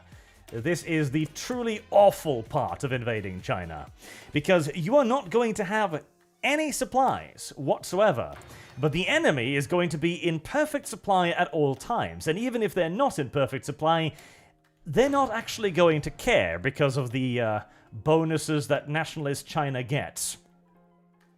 If you can blitz China, you should, but due to the size of it and the free spawns, it is practically impossible, I would say, to blitz China as the game is right now. This means that basic militia units will be sitting there with 138 defense. That is about, 5 times that of my units. So, basic militia, only militia, mind you, no artillery, no anything like that, has superior stats to full rifle divisions, which is only mildly painful. Well, I'm not going to get in there, but I might be able to sneak past there. This is also why the militia units are currently somehow... See, they have better defense than my elite infantry does in hilly terrain, which is extraordinarily impressive. Okay, I'm going to need some more dudes over here. Let's free up a couple of these guys, actually. And beginning to get a little bit of pushing going on that side to try and bring some of them over. I did manage to sneak a motorized unit in there, which is cute. I'm still not entirely sure what I'm going to do with it, but... I'm actually tempted to just rush for the fucking sea, honestly. Weirdly enough, there might actually be less resistance in the direction of the goddamn ocean.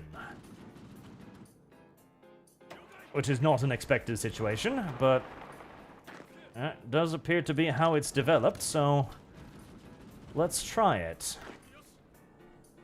I am going to be overstretching my supply line, something awful here, but you know what? Fuck it.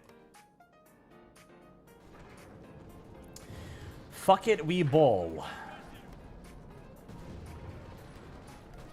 I'm certainly not getting anything done up here.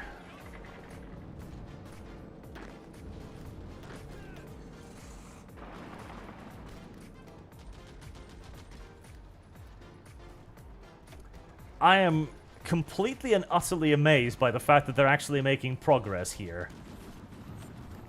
With the sheer amount of beating they're taking from the air.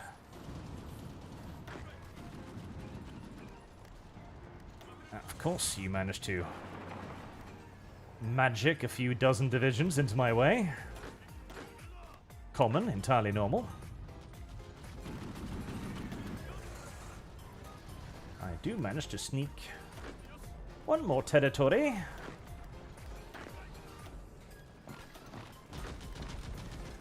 Keep going, my little darlings, keep going.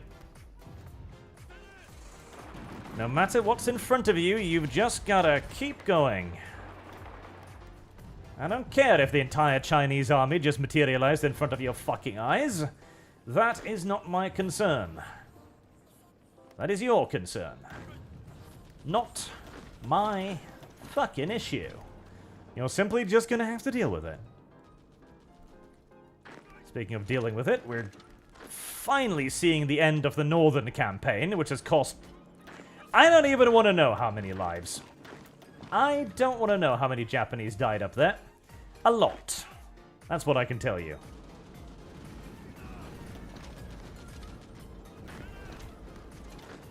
Can I get over that river? Extraordinarily unlikely. But worth a try.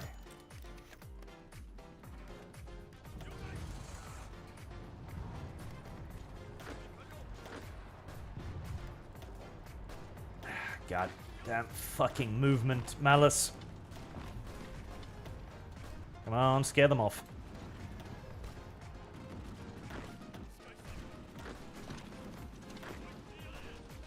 Nope, not enough.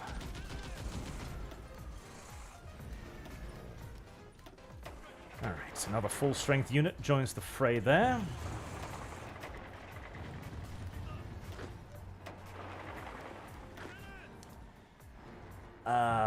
Dozens of divisions are moving in. Okay. Never mind. Try to stop them. Right, now I've got to stop all of this shit from rolling down there.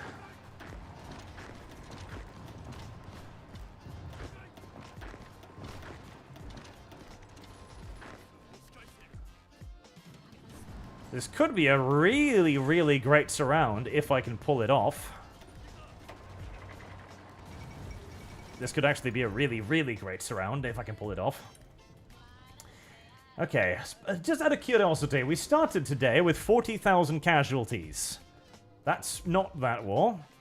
And what are we up until now? 154,000, so yes. We've managed to, what? 5-time quintuple our losses. Ouch. Alright, supply is beginning to murder my ass as per usual, but again, fuck it, we ball. We just need to get down there. That is all that matters. That and research, whenever possible. Started on the chassis. Not that it's going to be ready for this war, but there's going to be more wars after this, I'm sure. Come on, boys. Thank you. All right. Now get in there before the retarded assault malice runs off. Get in, get in, get in, get in. Good boys. There we are. That's going to help my supply status a lot, too, because now I'm getting supplies directly from the port. Very nice. Very, very nice. That's a lot of Chinese on the correct side of the lines right there. Yes.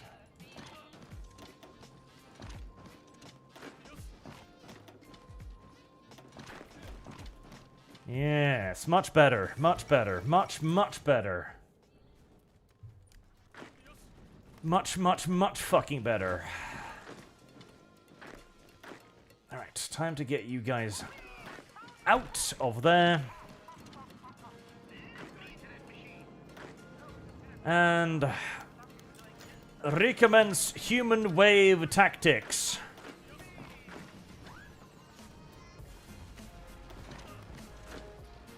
Attack, attack, and attack. Many of you will die. The majority, in fact, probably. But that is entirely irrelevant. You will attack. You will die.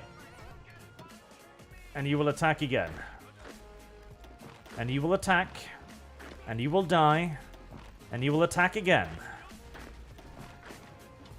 And you will attack. And you will die. And you will attack again. And that is just kind of how that's going to be.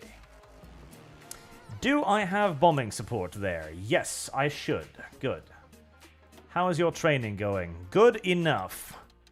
It is time for you, lads, to turn theory into praxis. Off you go. Same for you. I hear the meat grinder is particularly nice this time of year. In fact, it is. I've finally managed to shoot down so many planes that the rate of attrition is beginning to favor me.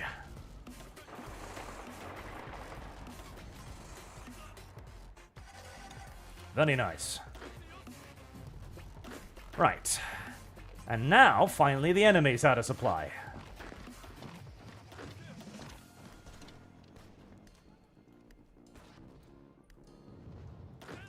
Oh boy, I might need to...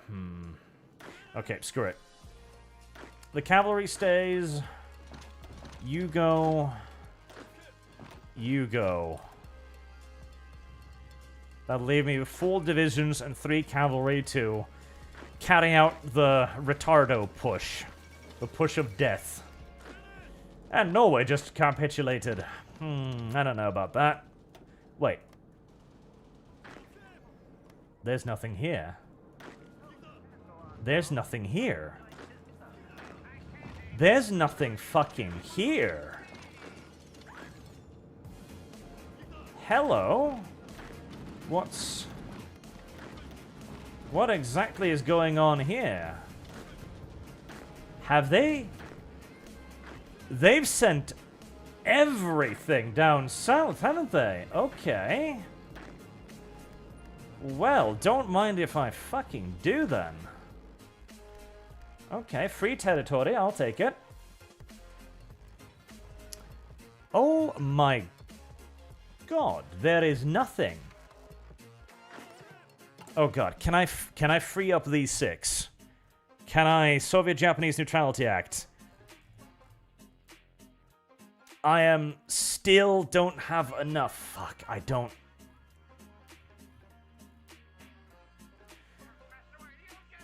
There's nothing there.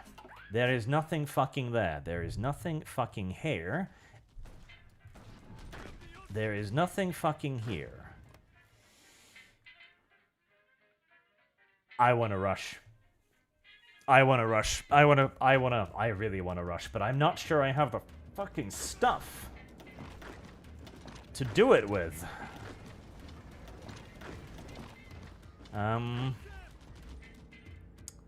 2 divisions.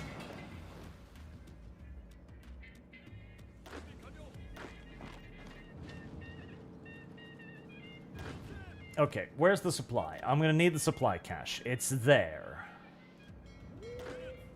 Alright. Let's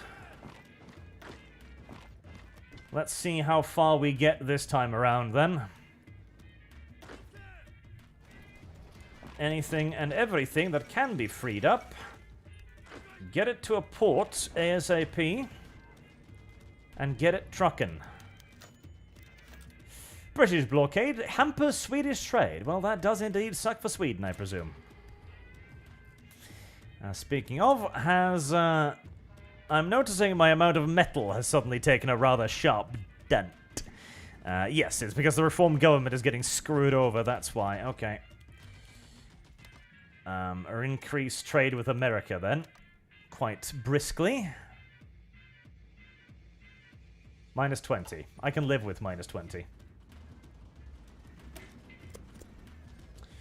And continue to build up Manchu Kuo. Right. Close this shit as fast as possible. The faster I can close this, the faster I can get to go somewhere else. The question is how to do that. My entire army is pretty much strung out here, so there's not actually that many units, you know, free to do anything. Indeed. Right, the Royal Guard is beginning its push from the side. It's going to be able to wipe out pretty much anything in front of it. You're almost there. Right. Begin a little push up there just to see what we can get out of it.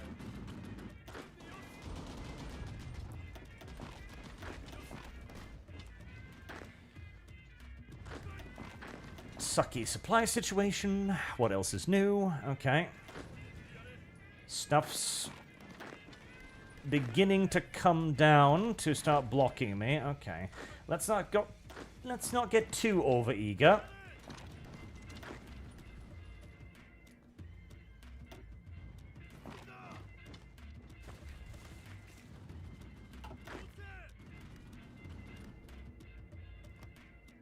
let's not go crazy. I almost lost entire divisions last time I got crazy.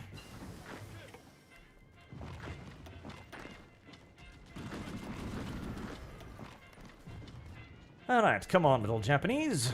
I know, this is coming at the end of a long and particularly painful period for the Japanese army, but that's just how it is.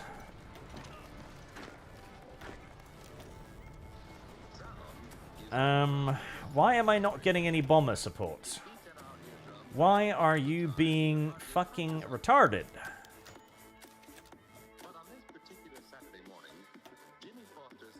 Please, help me.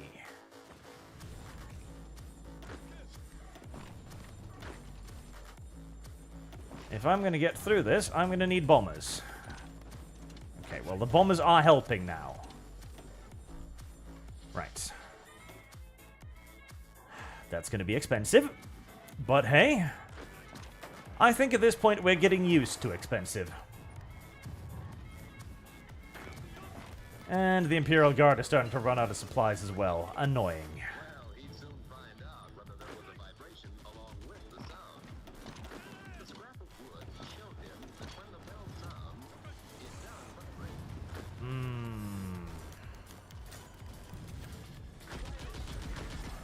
This is kind of turning into a particularly retarded variant of chess in a way, where you need to try and figure out what moves you can potentially make without ruining your entire front line.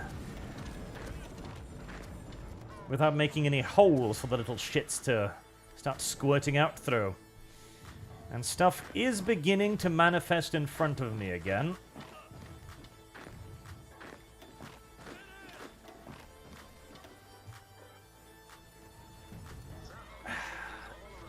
I don't know if I can get through here with just this. No, I don't think so.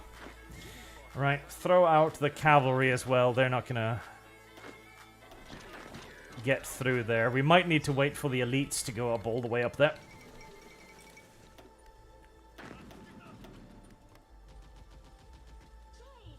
Right, yeah, they've quite nicely reformed in front of me, so whatever territory I managed to get, that is the territory I have gotten.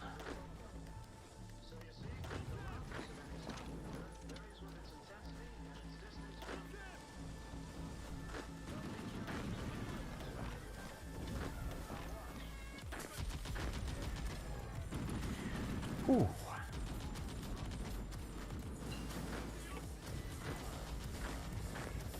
I'm amazed by the fact that they still have supply. That impresses me tremendously. No, you're not going to get through there. One province at the time. Up we go into the mountains. The cruel, cruel mountains. Right, the supply situation has gotten better now that we've gotten rid of the cavalry.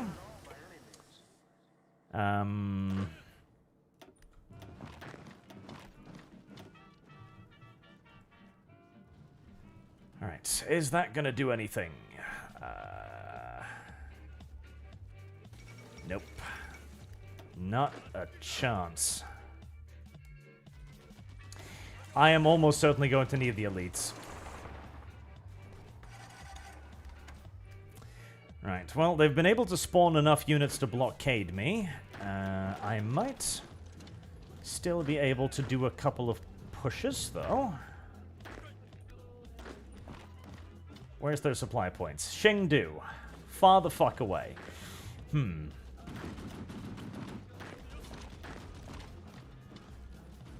I don't want to advance too fast or too far, because all that's going to happen is that I'm going to run into a situation where I'm not going to have any supplies, and then I'm going to get stuck again. No, yeah, I'm not going to need that. At the very least, I'm not going to need it anywhere near as you, China. Cut them into tiny little bite-sized, tasty portions. Might as well mobilize the fleet as well, why not?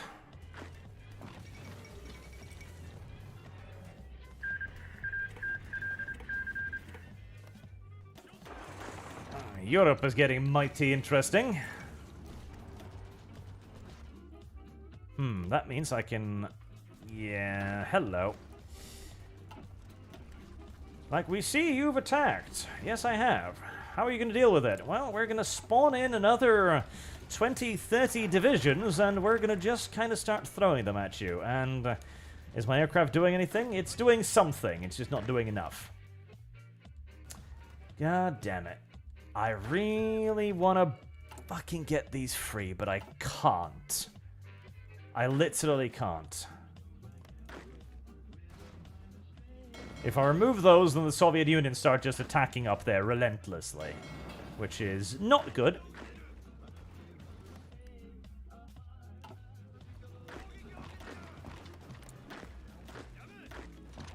Yep, you're just gonna have to fall back.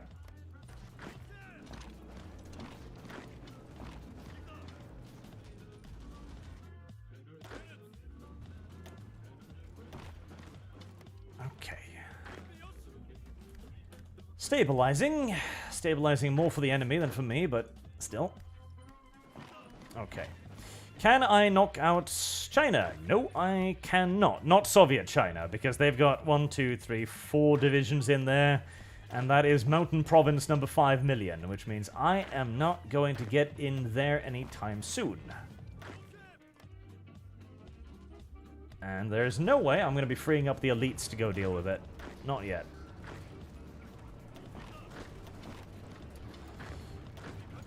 Keep pushing.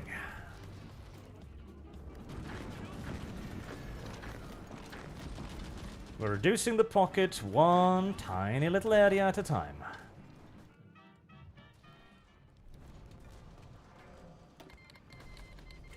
Well, I mean, if you want to give me garrison equipment, I suppose that's okay.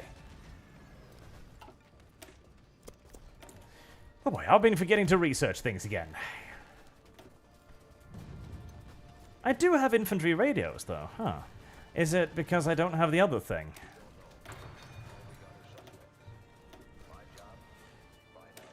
Wartime steel industry.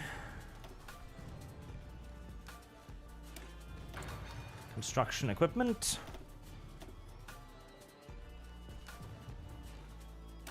Type 99 air AA sites. And headquarter command equipment.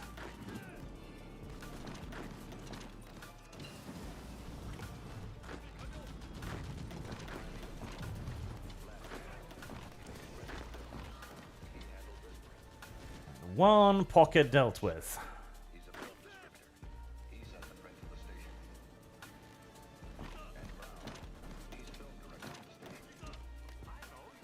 One pocket down, one pocket left.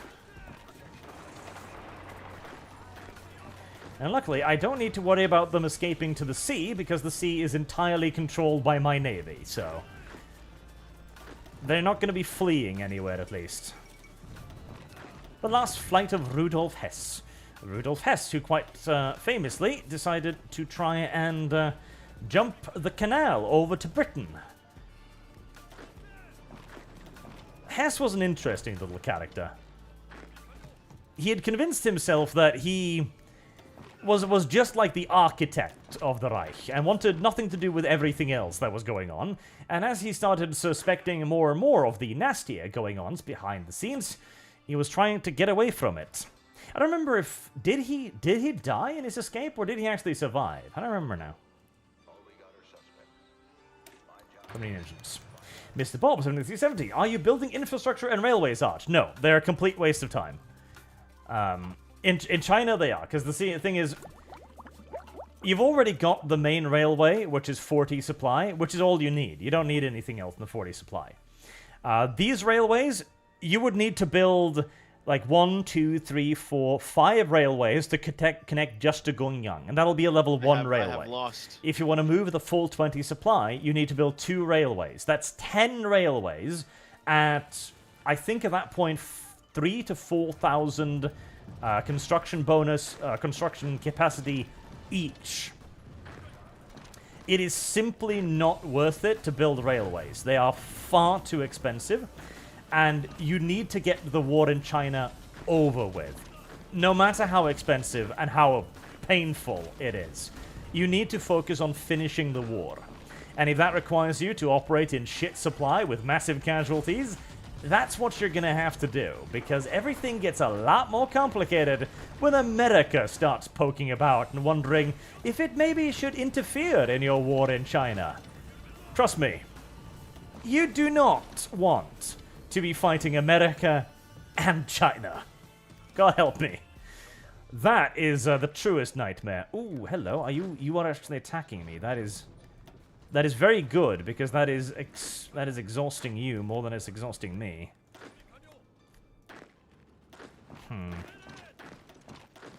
But I can't really make anything out of it, can I? Yeah, I do have bombers in the area, so they can help out a bit there. Right, get all the rest of the bombers on station over there. Turn that off. Activate that.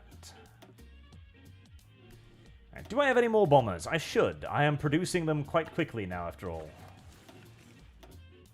No, I am completely exhausted in bombers. Ah, awful.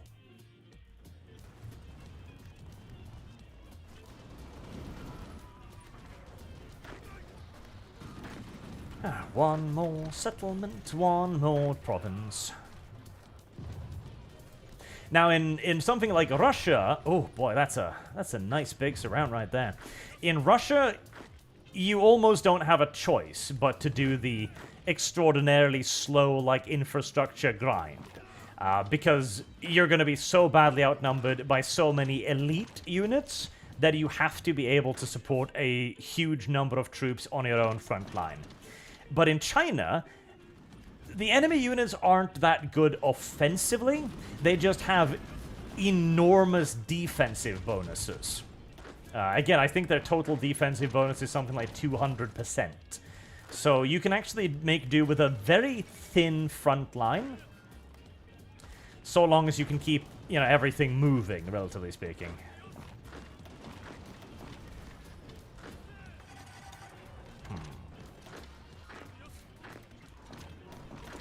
The mountains are massive pains in the ass, but, you know, they are mountains.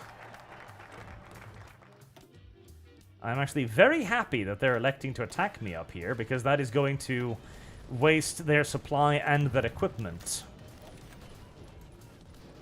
I'm tempted to... Nah, still no fucking hope. I'm gonna need elites.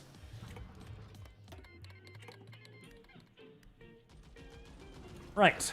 Crush, crush.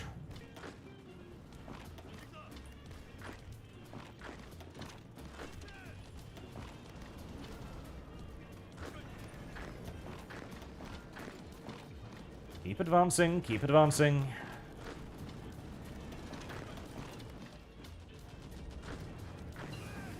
Try to keep it to the more optimistic attacks.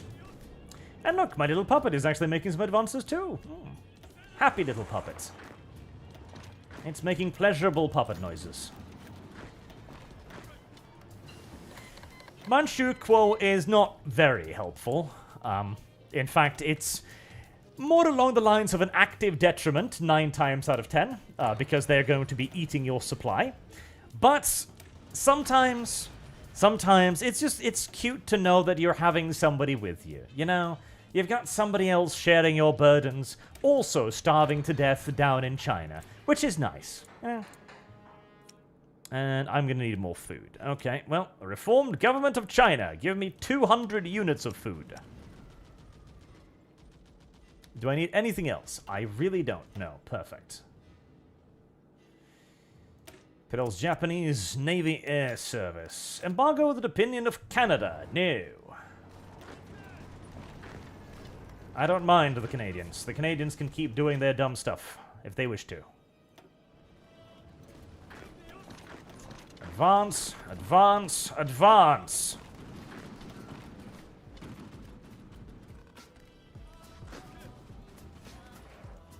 I am simply the taskmaster, whipping my unit forward.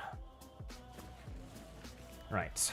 You would think China would have surrendered at this point, or, you know, the Soviet China would have surrendered at this point, but no. You need to take every single solitary state that they control. All of them. You need to make absolutely all of it occupied, or they will not surrender. Right, time to start developing stuff. This is going to eat a tremendous amount of my civilian factories, but that is fine, because these are resources that will be my resources soon. Hand over territories, and I can now demand Indochina.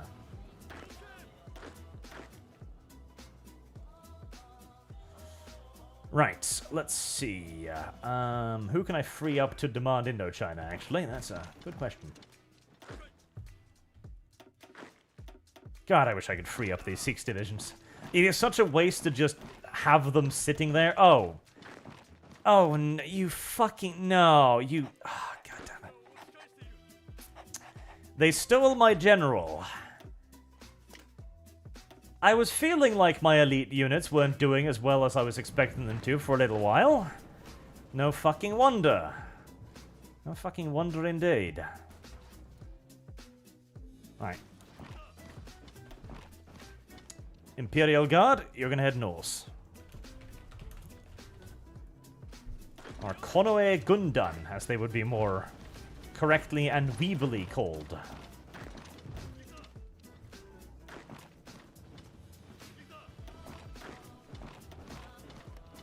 Right. How many dudes was that, actually? There. 191,000 in that last surround there. Not too bad, not too shabby. Doesn't hold up to the surrounds earlier in the war, of course, but it works. And a message retracted there from Rekka Smith. Thank you very much, though.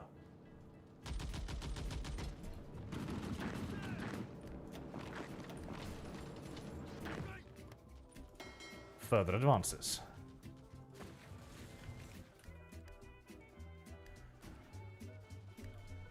The real-life Japanese, of course, never actually managed to get even this far into China. The entire Chinese strategy was built around the idea of pulling Japan in and then trying to wage decisive battles against them. The Japanese managed to, at least to some degree, begin to control the coastal regions of China, but that was all they ever managed to get. They did at one point manage to sever China completely from the ocean, actually, which got the Chinese to panic a little bit, because they were receiving, of course, a lot of lend-lease from countries like America.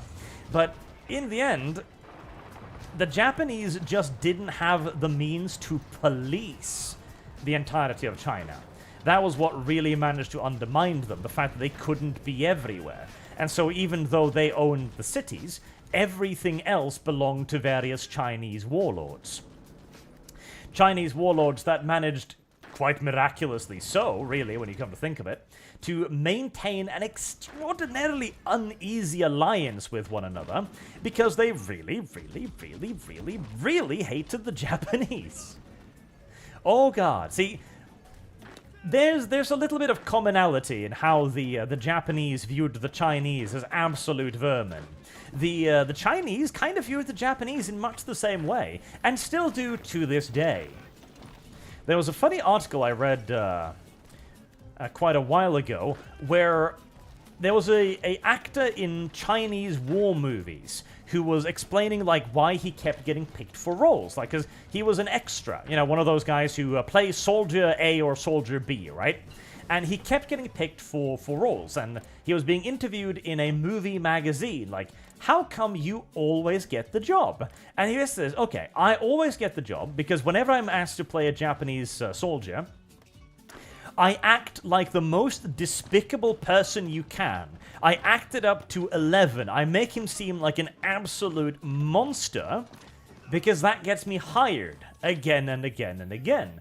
As nearly the entire point of a lot of Chinese war movies is to make the Japanese look as hideous as imaginable.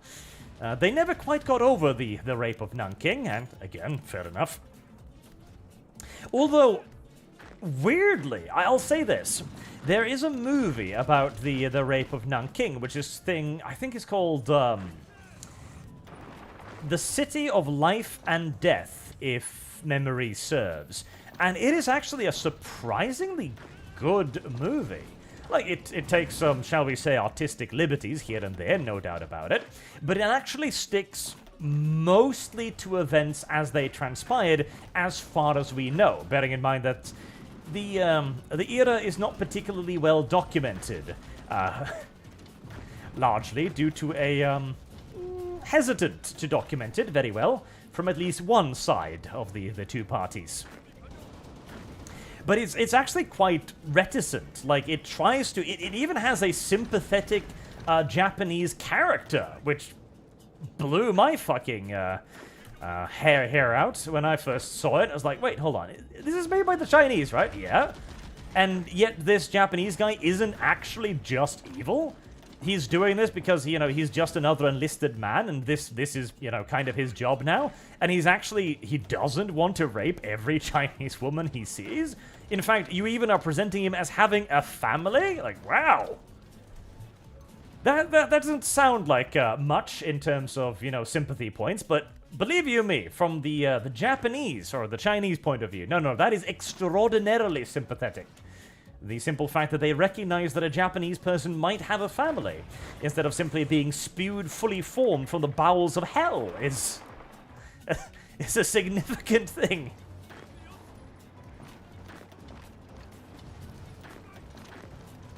Even now, even to this day, relationship between Japan and China is strained at best, and openly hostile half of the time. Oh god, the second pocket is finally fucking crushed. Thank Jesus for that. Right, the elite troops can probably start rolling this shit up now. Okay, no, you support. You to attack. How's the air cover? Still okay, actually. Well, actually not quite okay. That suddenly got very quiet. There we go. Is anybody wasting bombings on things that don't need bombings? No, we're actually good. And to be fair, this wasn't exactly just a purely Japanese thing by any stretch of the imagination either, or a purely Chinese thing. This was just how war propaganda was made. See, Hollywood has always been a propaganda apparatus to some extent or another. But at least back in the day, they used to be a propaganda apparatus for the state. That's the god-awful Soviet China dealt with. Right. That's something. Here, China have another 800 garrison equipment. A6M20. A wonderful little aircraft. Unironically, the Zero was actually a brilliant fighter for its time. For its time, I will again say. It was incredibly maneuverable, and the assumption was, during the Second World War, that fights in the air would primarily be determined by maneuverability. See, this was a holdover from the First World War, where indeed most dogfights were actually determined by whomever could outturn their opposition the easiest and get on their tail. And so obviously, having learned the lessons from the First World War, everybody looked at it and thought to themselves, okay, if we're going to make the best fighter ever, it is going to be an incredibly maneuverable fighter. That's how we make sure that we win all the aerial battles and thus create air superiority. This didn't actually track in reality. And that is because aerial battles themselves changed drastically, specifically in that aircraft became a lot more powerful and a lot faster, and it became more important to be able to pick and choose your battles than being able to win the battle you were in. See, the beauty of having the boom and zoom aircraft, the energy fighter, was that if you ended up in a confrontation that you didn't think you were able to, get out of or win successfully, you could simply just nose the aircraft down and fucking leave. Simple as. Oh, God, I don't have enough energy to do the last stand thing either, so we're just gonna have to maybe try and rush in some reinforcements, but that little surround is probably gonna be broken. If I get enough troops in there, it might... No. I was about to say it might not matter, but they got in there a lot faster. With their full organization troops. Yeah. Was worth an attempt, but that's probably not gonna work out. Or maybe... it might still work out, actually. Right. Focus on crushing those units. And getting more reinforcements in there. So the Zero was absolutely able to outdance pretty much anything and everything it came up against. Easily so, with contemptuous ease, in fact. When it ran into the first Allied fighters, it was a complete one-sided fuckfest. Like, the Allied fighters, which, to be fair, were mostly outdated like buffaloes and shit, didn't stand a chance. The Japanese absolutely murdered them like it was nothing. And so they did indeed manage to win complete air superiority again and again. That was 344,000. So that was about 400-odd thousand Japanese, or Chinese, finally caught out there. Nice. It doesn't seem to have done much for the situation, but believe you me, there are a lot less of them now than there were. Even if it doesn't actually really look like it, unfortunately. That began changing, however, once the new brand of Allied fighters got on the stage, as they were faster, bigger, more powerful, heavier, capable of better acceleration. The Zero could still outclimb them in most cases, which was useful, but the Zero lacked the punch to be able to really take advantage of that ability to outclimb. See, the Zero was armed with, I think, 2 20mm cannons, which isn't bad. 2 20mm cannons was alright, and at the time it was actually excellent. In a time when people were still thinking that putting like 7.7mm machine guns on aircraft was going to do anything. Spoiler alert, it isn't, and it wasn't. The British did that quite a lot. They had one version of the Hurricane, I think, which had something like 12 7.7mm machine guns, so basically rifles on the aircraft. It spewed out a tremendous amount of bullets, and it achieved absolutely nothing. The target just didn't care. Because even though you'd think that aircraft would be pretty fragile, and in many cases they are, they're not that fragile. Alright. It's time to begin trying to set up a bit of a general offensive here. And you actually need to do quite a lot of damage to an aircraft to see it nosedive into the ground. And 2 20mm cannons, more often than not, simply just wasn't enough to get the job done. Right. If I can get this system to work, I'm going to designate the front now to be occupied by the main army. Round about there. And all they are going to do is just push wherever possible. That is the entire job of the Dai Nippon Teikoku Rikugun. That is the entire job of this army. Push, push. Push, push, little cart. And the job of everything else is to try and make sure that the push, push is supported. And that the push, push has somewhere to push, push to. Which will be the elite's job. So Chengdu, I believe, is the next supply point. So we're going to organize them there, and we're going to send the Tokubetsu Riku Sentai up there to try and finish the fight in the north. What do I want to do with you? I think I'm going to push you over here. The American aircraft had gone for a very different approach. They had gone for a lot of defense, a lot of armor, a lot of protection, and for a hell of a lot more firepower. Which meant that when the Zero hit the Japanese, hit the American aircraft, you know, it would shudder a little bit and go like, oh, I've been struck. That's a very unfortunate. But it would keep flying, practically no matter how many bullets the Japanese put into it.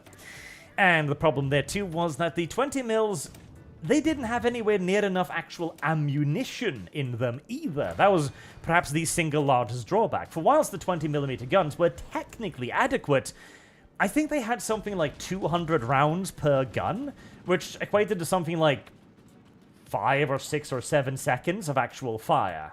So, you better hit real bloody well as well. Right, I need to get started on making destroyers too. Oh god, minus 202. I'm thinking that my relationship with America has finally ended. Yeah, probably. Alright, destroyers then. Medium short is going to be good enough for them. Fire control. I would have liked to put radar on them, but I can't be bothered to wait for it any longer.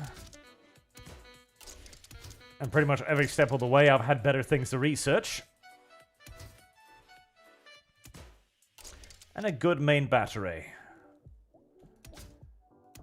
And, of course, a big, fat wallop helping of torpedoes. The Spear class.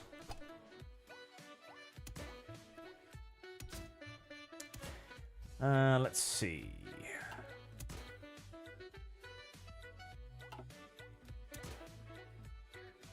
Really?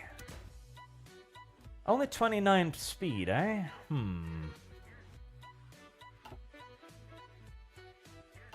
Alright, hold off on that until I get better engines then in that case, because I need a little bit more speed than that to make them truly useful. Let's see. Yes, my trade relationship with America has gone out the window, as they've grown a little bit sick of my continued human rights violations in China.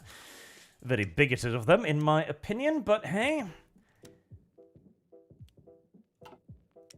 There's always Germany to trade with.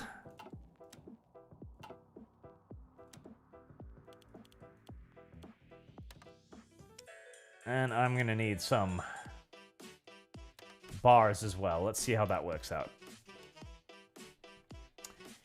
Minus 22. A lot better.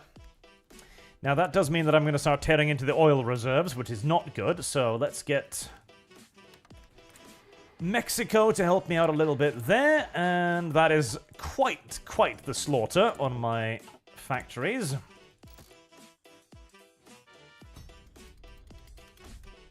Right, we're doing that. Operations. Oh god, you... I hate the spying system. I hate the spying system so very much. So very, very much. It feels like you're almost punished for partaking in it half the time. Right. There you guys go. Okay, the bombers are more or less keeping track with the front line. That's good.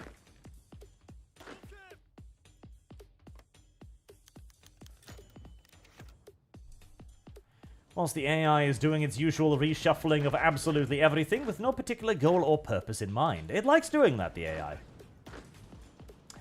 I noticed it's extremely fond of it.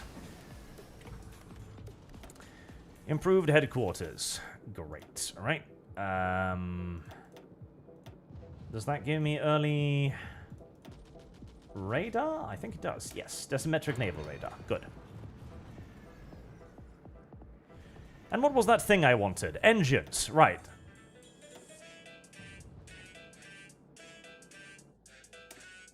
There. Advanced steam turbines. And once we're at it, in that case... No, I can't afford those, actually. Alright, fair. There is definitely no 7th of December 1941 planned, no. with the mod as it's structured right now, China is a nightmare. An absolute nightmare. There is no way you're ready for Pearl Harbor in 1941. Not without, well, declaring war on America and China at the same time. And that's suicide. That is complete and utter suicide. Right. Let's begin pushing. Minus 59, Jesus Christ. 260 defense, yep. That's China for you. The mounting bonuses that China gets, it's just you are never beating China in time to get ready for 1941 Pearl Harbor, which is because the mod is a historically focused one, so it is obviously trying to balance cohesion will do fine, and then a careful advance. Because the mod is a historical one, so it is balanced to try and force the player into a position where he needs to play relatively historically. And I kind of prefer that, in a way, even as I also kind of hate it, in a way, too. Right, new anti-air guns. Those will be very useful. Now, you can probably beat China a lot earlier if you cheese it. Again, like I said with the retreat stuff, for example, retreating, pulling in the enemy Chinese, surrounding it, retreating, doing that over and over again, you can absolutely begin to beat China much quicker doing that. But it is also extraordinarily cheaty, of course. So it depends on whether or not you want to play, well, if you want to play Hearts of Iron, or if you want to min-max it. If you want to play a multiplayer game, essentially. Which certainly has its appeals as well, but I prefer it when it's a little bit nasty like this, you know?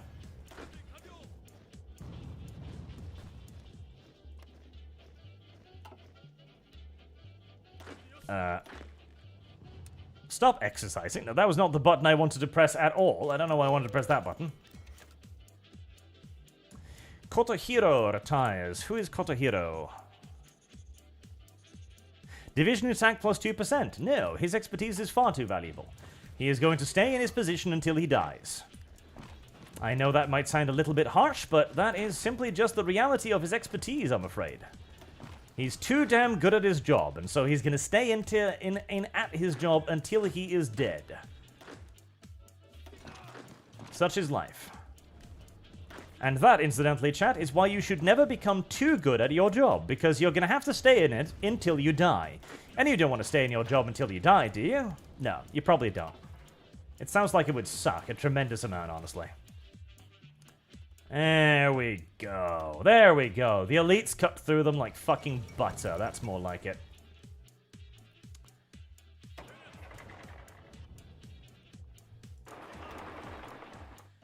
Right, let's see what I've got that's free. We've got these 12, which I'd like to start peeling off the front line, but let's rely on the cavalry first, the Kihedan, because they're a lot easier on my supply.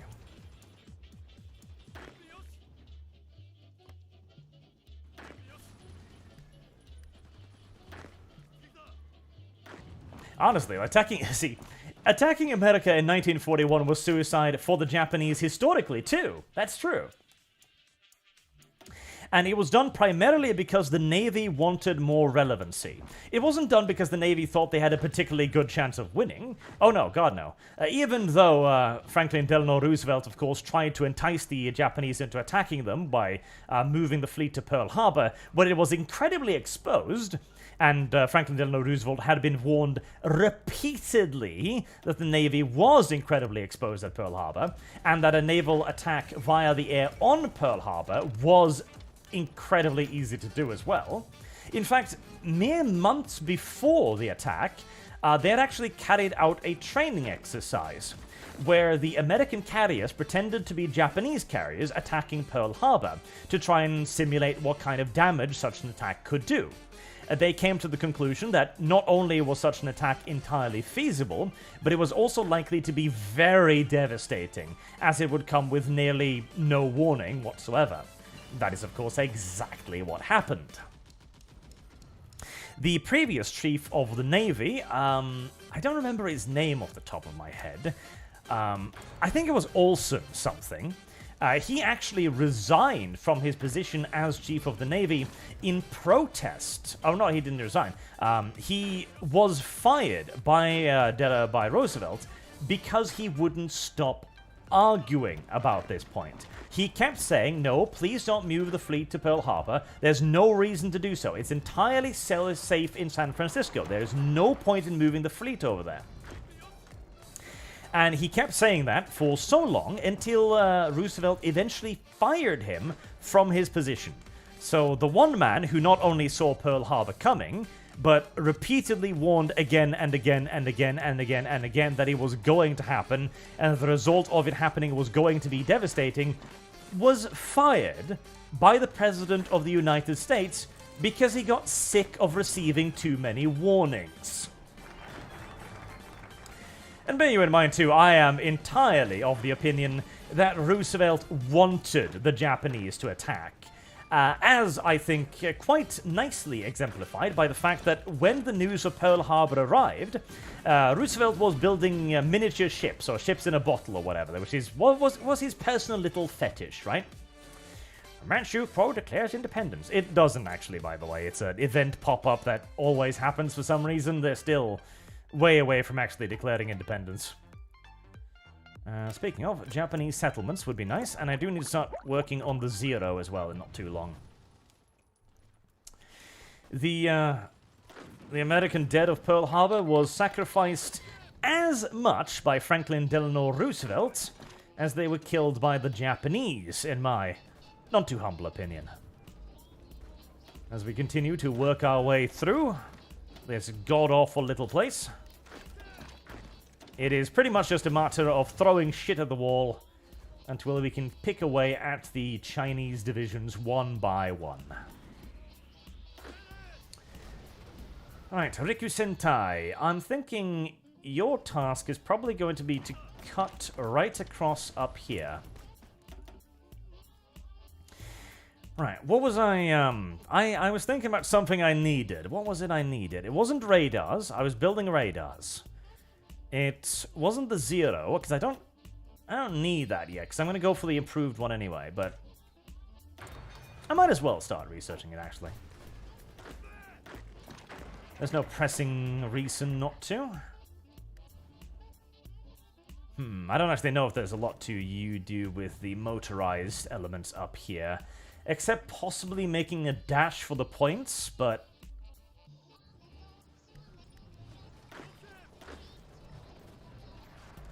there's probably not a good point in doing that just yet.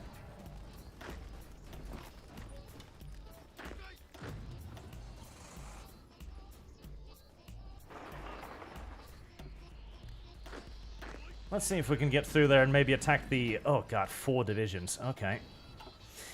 Right, well, I'm happy to grind my elites' face against that for a little bit. They are my elite Imperial Guard, after all. They should be able to handle at least that much, right? 2 divisions left. Okay, we've almost got them, but I'm going to relocate the units away to allow them to regain some organization.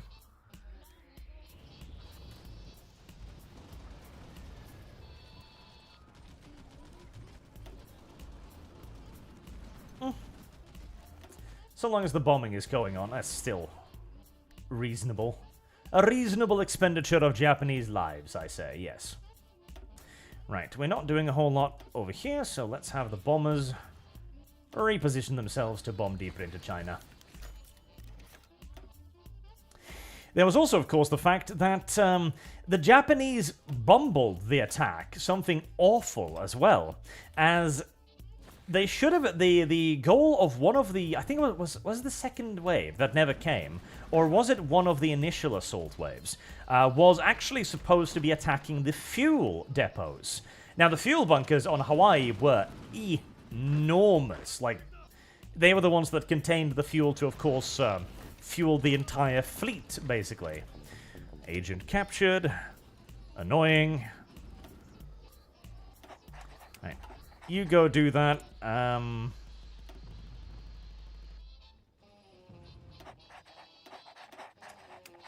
And do steal some industrial blueprints, because that's always fun. And they weren't even particularly well guarded. The Japanese could easily have struck out at them, and they had planned to, but for one reason or another, they never actually got around to doing it, at the very least not properly. That one is ridiculously expensive. Okay, let's go for that transport plane. If they had successfully managed to destroy the fuel bunkers, that would have been a million times more effective than even sinking the fleet. Because the fuel bunkers would have delayed the Americans' push into the Pacific by an enormous amount of time. Months at the very least. Which would have given the Japanese time to take Wake Island, to take... not Guam. What was the other one? The other one. I don't remember his name now. It would have given them a huge advantage. And the ability, of course, to dig the fuck in, which was crucial, as they were kind of denied from doing that by the fact that the American Marines were able to counterattack surprisingly swiftly. Like, the Japanese did not think that the Americans had the ability to attack so quickly, or so decisively either, mind you. Because, bear in mind, the Japanese were completely convinced that the Americans were simply just silly old gay boys, and the moment they were asked to fight a proper war, they would just, cry and go home to mommy. That turned out to be a pretty severe underestimation of the American will to resist. Bond box. Box select. There we go. Really need to grab Chengdu as soon as I conceivably can. Which might not be very quickly. Though, I do think actually the Japanese did have a point on the American will to resist. See, as the war was dragging on, I am not convinced that America wouldn't have been forced to surrender if they had had to invade Japan itself. Because that would have been absolutely god-awful on every level. Oh, that's where the goddamn signal company is. I was wondering why I couldn't get the signal company yet. And Japan did have the superiority in the willingness to commit to enormous goddamn fucking sacrifices. Of that, there's no doubt. And America has demonstrated a certain penchant for surrendering when the going gets a little bit too tough, after all. Whether or not that would have happened after Pearl Harbor, well, that's the interesting question, isn't it? Computing machines? Or if Pearl Harbor would somehow have been a cultural touchstone that would have affected the US more so than Vietnam, etc. And to be fair, there's a very good possibility it might have, because they were two very different wars. Vietnam was often framed as a defensive war, but it was mostly an offensive war, let's be entirely fair here, you know? And so it might very well be that the American people would be willing to commit to a great deal more deprivations and hardship in a defensive war. It's one of those interesting arguments about the supposed weakness of democracies in combat, right? Because you'd think that a democracy would be inherently worse at war than a fascist state, because the fascist state can simply just keep telling its people to fight, and doesn't really need to worry about public morale or anything like that. If public morale is flagging, then, well, floggings will simply have to increase to make up for failing public morale. The old meme, beatings will continue until morale improves, it's got a certain shadow of a truth. But at the same time, democratic nations tends to be more effective as well. And in terms of production, and in terms of overall morale and willingness to fight. Although even that isn't a hard and fast rule either, because of course you can look at Germany, and Germany was certainly a very productive nation, and capable of producing a tremendous amount of innovations as well. And it was able to keep its industry going even under ridiculous conditions, getting bombed every 5 minutes by the combined might of the US Army, Air Force, and the British Bomber Command, and yet still it managed to produce bullshit all the way up until the end of the war.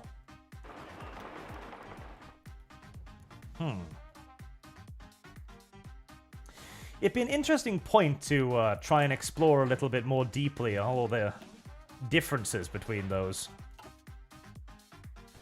This is the AI carrying out a cautious battle plan, by the way, attacking into terrain where it stands no chance with units and just bleeding them slowly but surely. You should never do this, incidentally. I would strongly recommend you never, ever, ever give the AI command over your troops like this, but in the current situation, I'm doing it primarily just to get pushing power. I just want to move forward, and I want to move forward at, in essence, any cost. Because I want to keep stretching the enemy's lines more and more and more and getting myself, you know, more room to maneuver, more room to attack. Because I know they've taken enormous casualties, and I just want to try and translate those casualties now into territory and into victory points, because the victory points is the important part. Alright, we can maybe... No, extremely unlikely. I was thinking maybe we could do a little bit of a surround up here, but that's probably not going to happen. Instead, we're going to use those to start pushing the lines yet further. And light infantry to hold.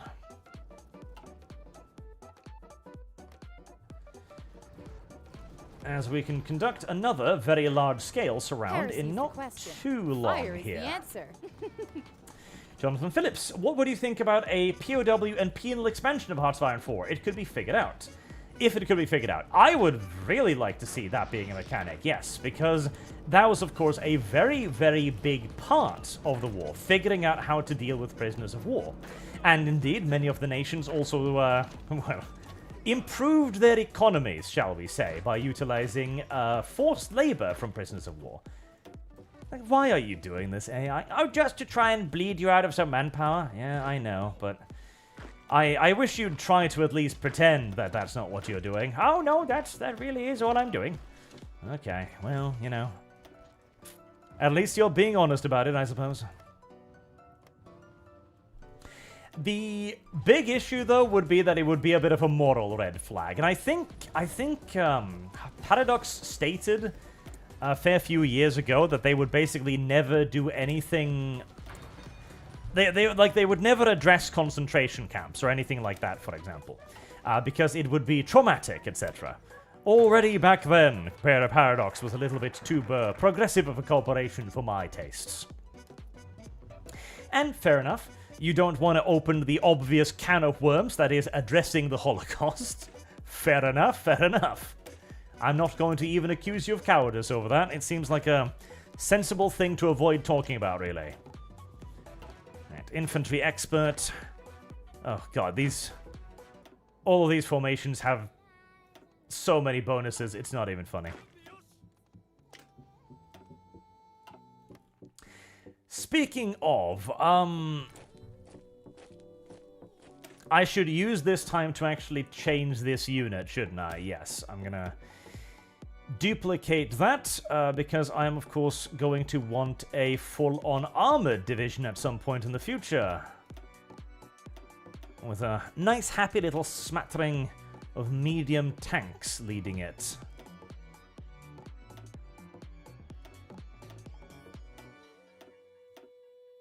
A little bit too much. Okay, well. And do I have Signals Company yet? I still don't. God damn it.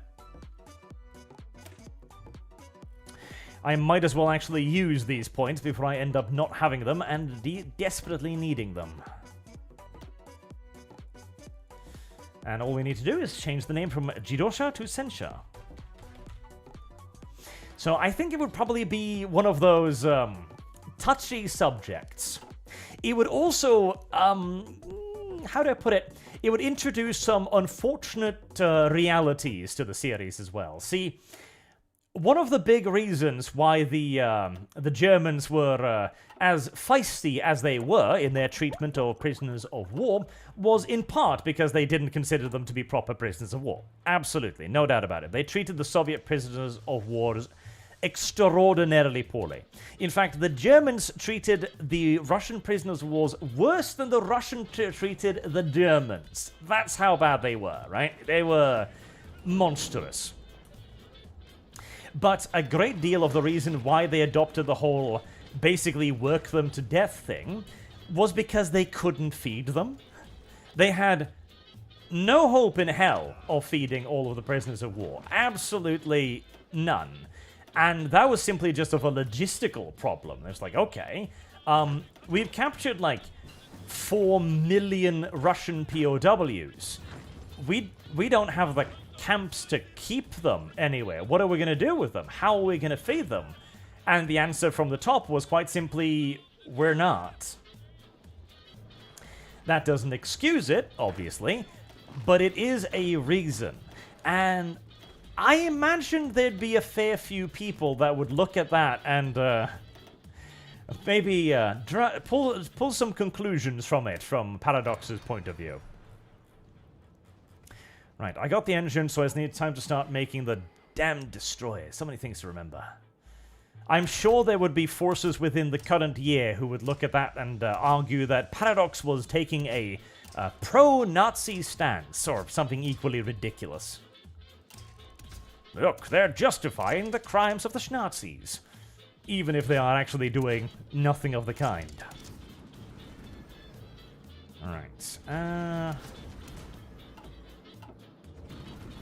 oh, destroyer escorts. Okay, I was wondering, like, where the hell are my torpedoes? Actually, medium cruising range is going to be needed on these because they are going to be used to accompany the fleets out into the deep blue ocean as well. So I'd be very surprised if Paradox decided to engage with that particular hornet's nest. And I don't think it would be to their benefit either. I think it would be near universally an enormous problem for them, in fact.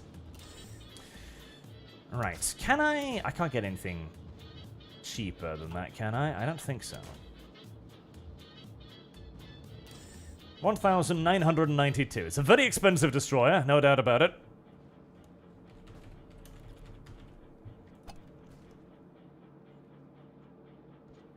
But I like my destroyers to be very good at what they do.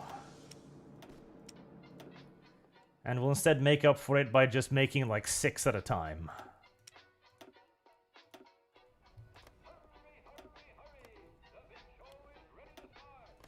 As we can also cancel the escorts now, I'm pretty sure, as we should have a genuinely retarded quantity of escorts, having been producing them at full tilt this entire time. Yeah, let's cancel out those escorts. The cruisers are almost done. The Yamanekos are almost done.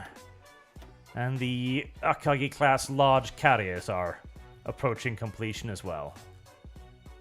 Okay, the Navy is actually looking okay. Right, we're not going to need that. We can cancel one of those.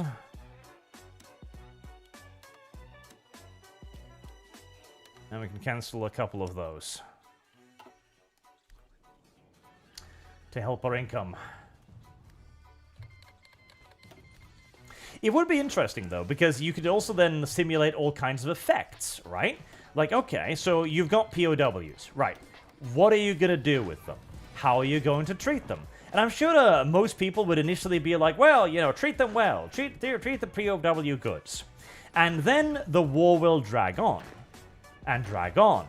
And now you're starting to think, like, God, there's like 70,000 people in this one camp. They're eating like 5 tons of food every day. Christ. I need to dedicate manpower to keeping them in. They keep trying to escape. They're causing all kinds of trouble for me. Like, what the hell am I doing with all of this? I could support entire divisions on the front line for this.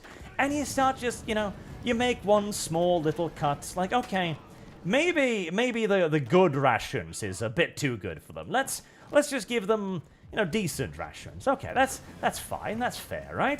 It's not a problem. They're still getting ample rations. Then the war drags on a little bit longer. You see yet further resources be dedicated to basically feeding your enemies in your enormous prisoner of war camps. And you begin wondering yet again, how valuable are these prisoners really? How destructive are they really? How much do I spend on them? How little could I spend on them before it's, you know, immoral? I would quite enjoy watching people struggle with that, you know? Add in a little bit of Frostpunk to the setting. I'd quite like it. I think the majority of the people would quickly arrive at a situation not entirely the same as, but certainly similar to our little Schnazi friends, though. I'm not getting that anytime soon, unfortunately.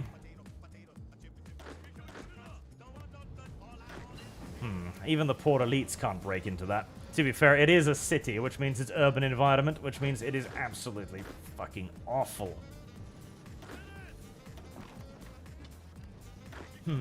Tempted to maybe... What if I just say fuck it to the north advance and just go... full downstairs here?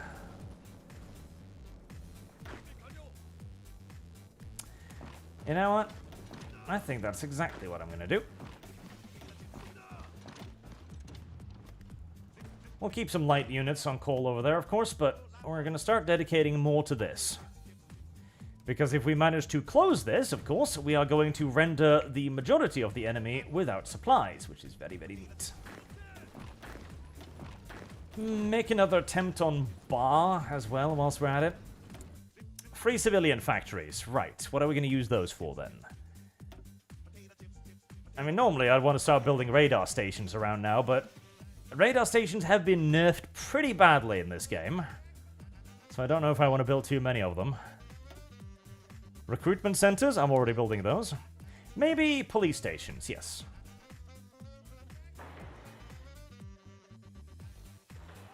Police stations will calm them down a little bit. Speaking of calming them down, you've no doubt abandoned your original purpose and wandered off to do something stupid, haven't you? Yes, you have. Speaking of stupid, I do need a bit more of an aggressive enforcement policy in French Indochina. Secret police ought to do it.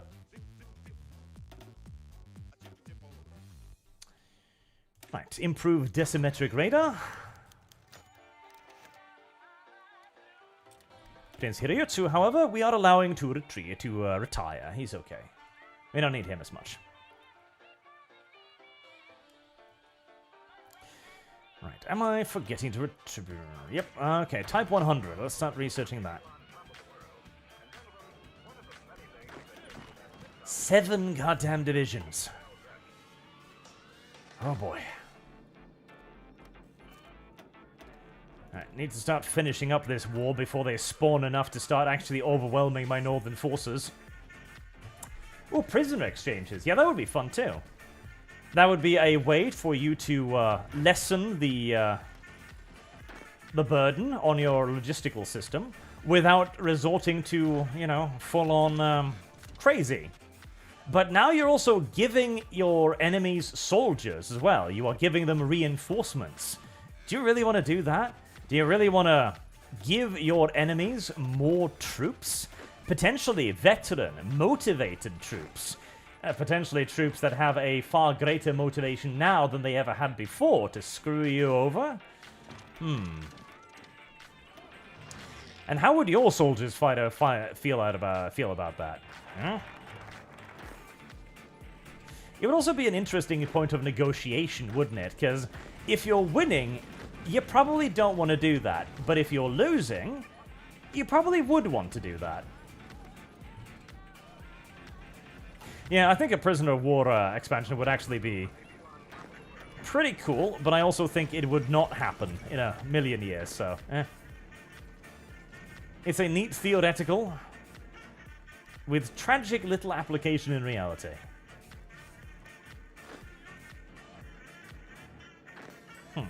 That's a lot of shit. Oh well. Keep up the pressure. You know, a field hospital would be neat right about now, I agree. AA guns. I'm going to need a lot of those. Oh, I'm already building a lot of those.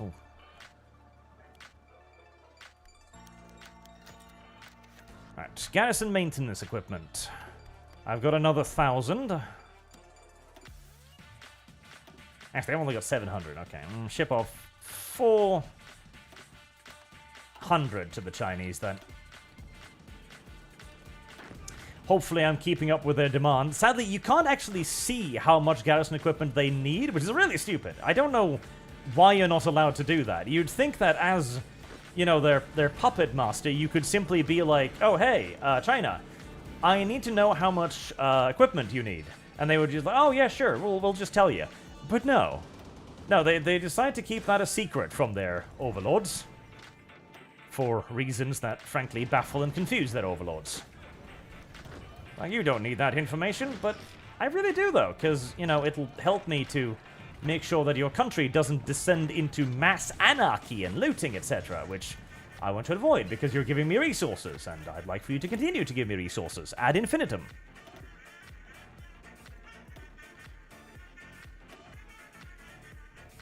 Ah, organization, yes. Buy it now. Speaking of, I really should be using my aircraft thingies.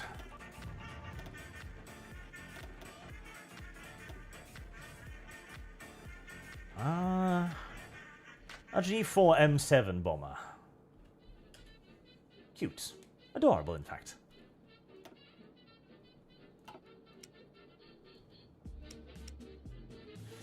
I love how they still haven't fixed that little bug where it doesn't quite open the windows correctly. Right, it is time to start dedicating to a hell of a lot more bomber production, and a hell of a lot more bomber production as well. We'll maintain a little bit of this, but we are going to go full ham. Because only full ham can protect us from the US Navy. And that becomes a problem. I completely forgot about Tojo, didn't I? Fuck me, that's unfortunate. Tojo's a great advisor, which I should have gotten ages ago, but I've completely forgot about him. Any advances in the south? No. None whatsoever. Okay, well.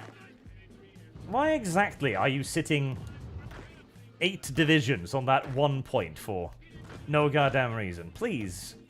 Please, AI. You know, try. Why not? Come on, just be less retarded, if at all possible.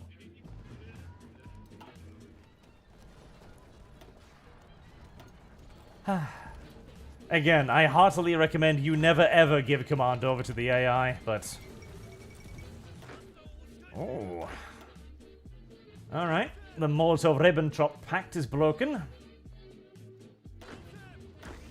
Things are about to get even more lively over in Europe. And there's the Mitsubishi Zero. We're immediately going to go for the upgrade because it's just a lot better.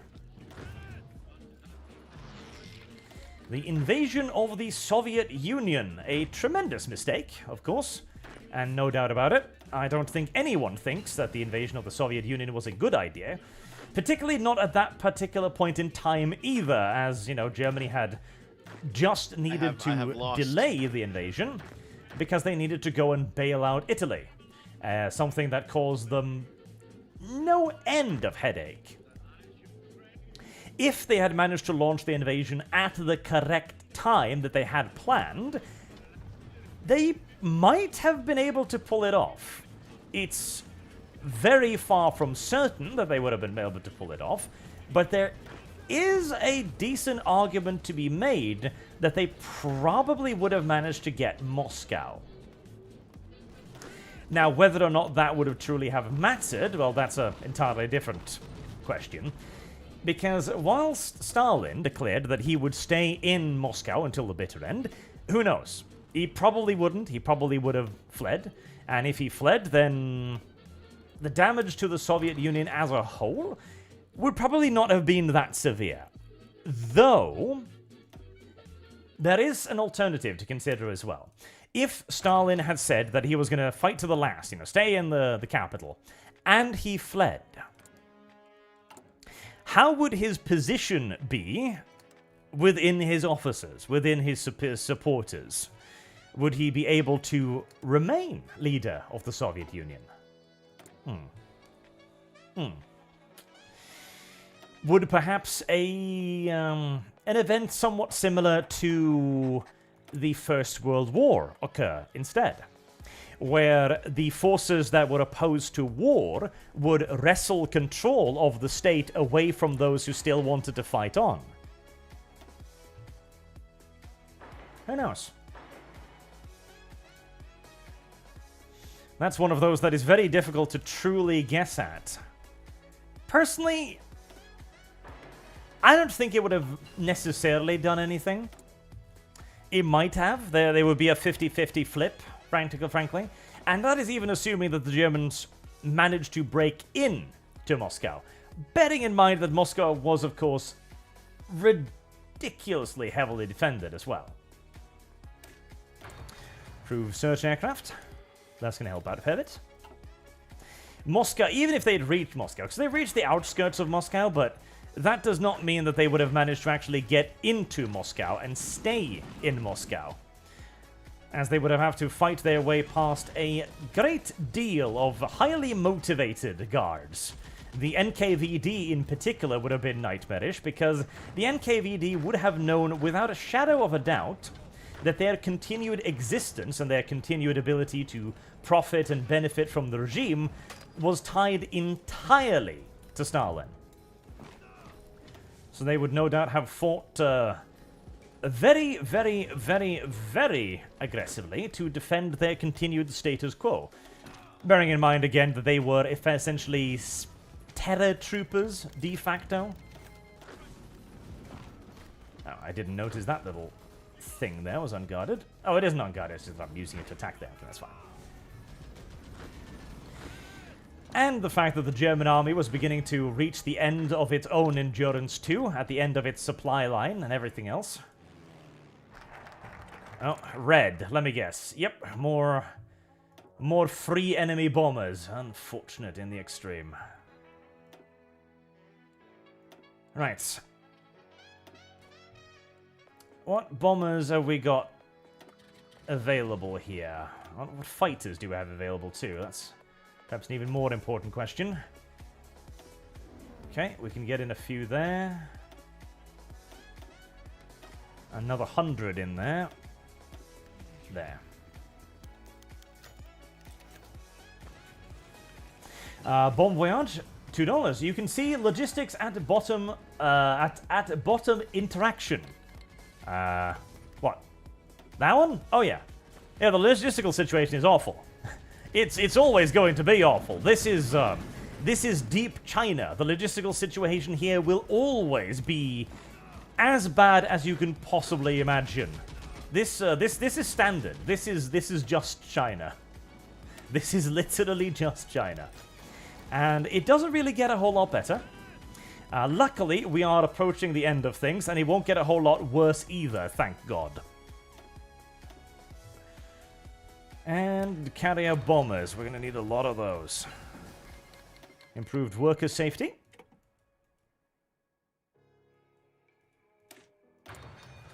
More. More production capacity. More everything.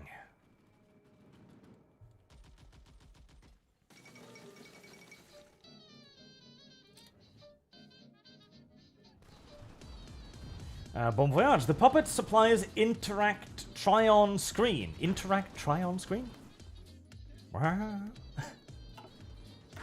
I'm not sure what that means. The puppet supplies. Yes, the puppet does provide supplies through it. At the very least, it seems to, because I'm still getting supplies. Alright. God, you're getting cock-blocked up there, aren't you? Yep. The infinite quantities. Alright. One province at a time. Slowly, slowly, slowly.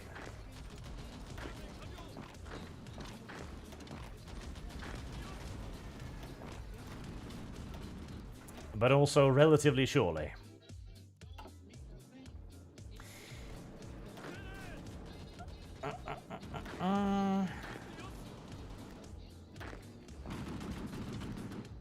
No, you do not have my permission to halt your advance. I don't care what your casualties are. I don't care if you're out of supplies. The fall of Kiev, very nice. I don't care if you're literally out of soldiers. You are pushing through those god-awful mountains and you are cutting the enemy's supply routes down south. You should probably go back to port, incidentally, instead of sitting there burning random fuel for no particular reason.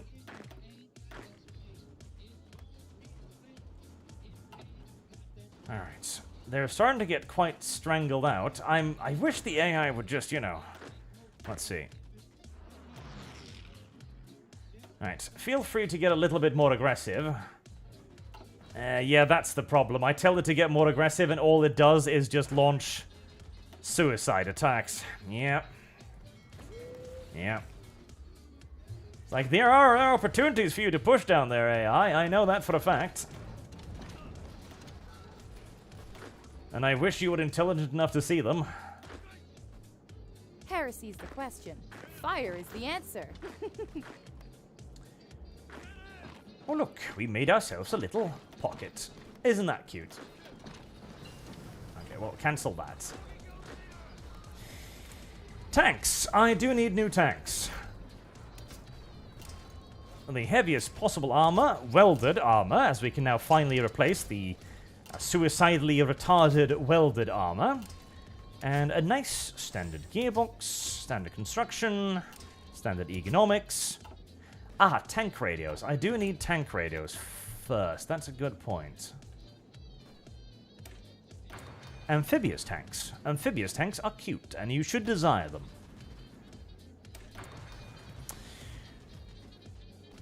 Instead of decimetric radar, get on the tank radios.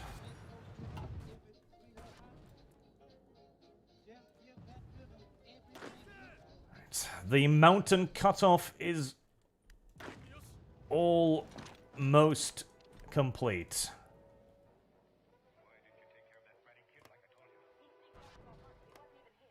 Let's see, where's the... There they are, okay. They're probably going to be the one that's going to need to lead the, like, crushing of this enormous retarded pocket. Alright, you may stop your dumbass maneuvers now. You may cease your forward momentum, limited though it always was. And instead, focus on making things nice and safe.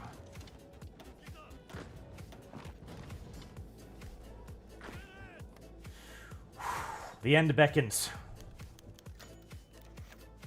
Oh yes, you want to buy food? Definitely. And we see the casualty count. Oh, of course. Let's see, the, oh god, which one is it? Sino-Japanese War, there we are. It's 5 million to 250,000 now. So it's nasty, but it's probably, let's see, German Soviet War. Yeah, it's still nastier than that one. And speaking of,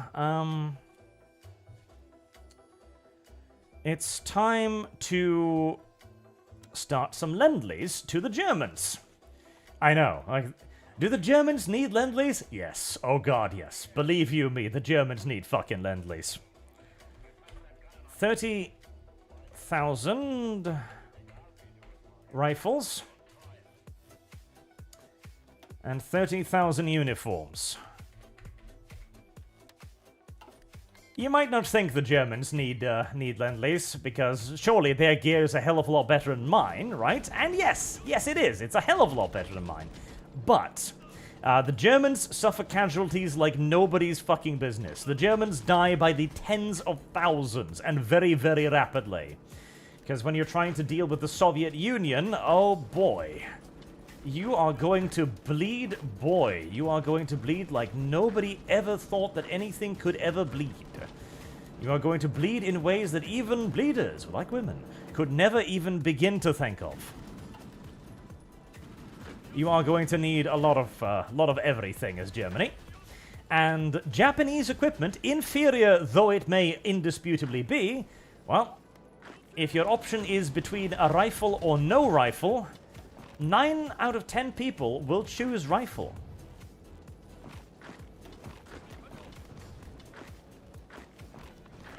Good. Advances are being made in the north as well. Fantastic. Right, finally. Fucking finally.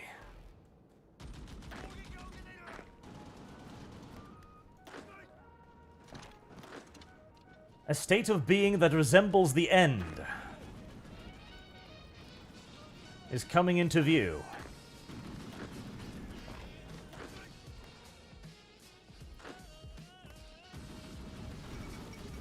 The fall of Sevastopol. As the Germans usually do very well to begin with, and then they do very poorly thereafter. You know, kind of like in history. Support. A rifle is still a rifle, says chat. Yep, that's true. That is absolutely true. It may be a shit rifle, but it fires a projectile capable of killing your enemy. The 10th is the pacifist, chat, you know. He doesn't want a rifle. He feels like the rifle is bad and the rifle will hurt him. The rifle will not hurt him. The rifle will only protect him. The rifle will only be a beneficial entity to him. And yet some people are just weird.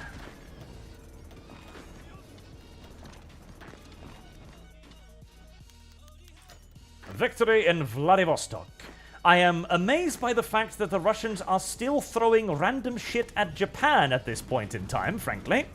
I figured they would have more important things to worry about, but apparently not.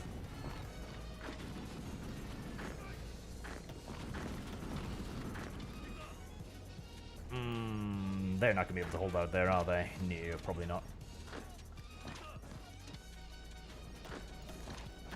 But that does not matter. Forward, my little Japanese people. Forward. To honor, glory, and victory eternal.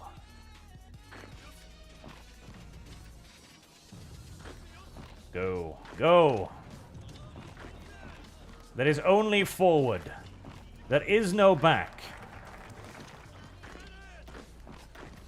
Back is an illusion, conjured primarily by retards and laymen. Oh god, I've lost track of what I'm needing here. Aluminium sources would be nice.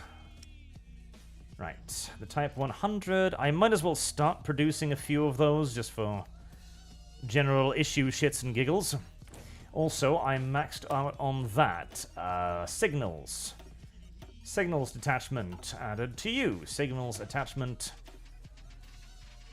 Motorized signals detachment added to you.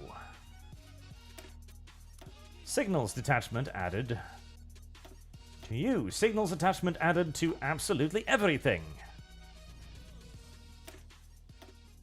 Nope, those are the independent shits. We don't care about those. But we do care about the Royal Guard.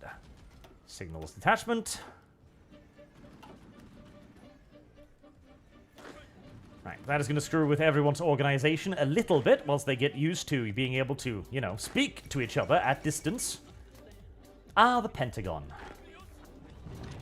Another fun fact, the Pentagon was considered an enormous waste of money by many to begin with. It was simply assumed that there would be no point in an organization so vast to rule over the US military, which wasn't all that big. See, the US military wasn't always the gargantuan, unfathomable, really ridiculous juggernaut it is today. It was actually pretty damn tiny, and there was for quite some time a debate as to whether or not America should even have an army, practically, since it needs is a well-organized militia, right, and a good navy. Well, that may be well and true, but America has decided that it wishes to engage in adventures on the other side of the Earth many, many, many times over. And to do that, they do require boats to carry them. Now, whether or not America should get should get involved with everybody else's business, that is an entirely separate discussion yet again.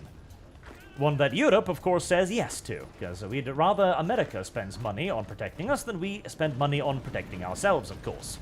It's a win-win situation for us. Lose-lose situation for America, but again, as mentioned, we don't really care about those people.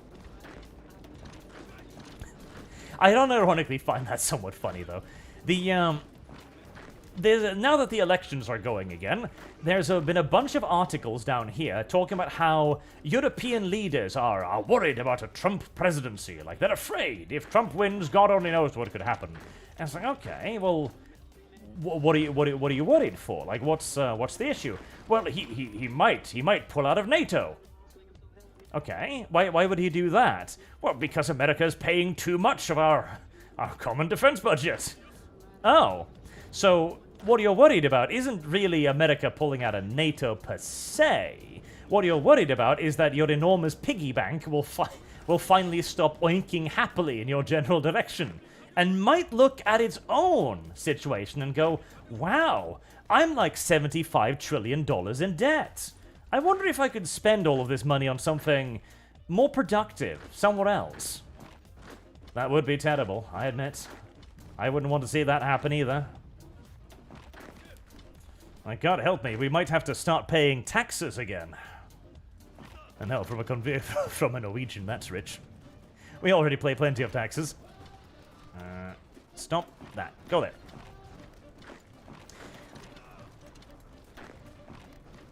You're not going to be able to get through there, are you? No, you're not.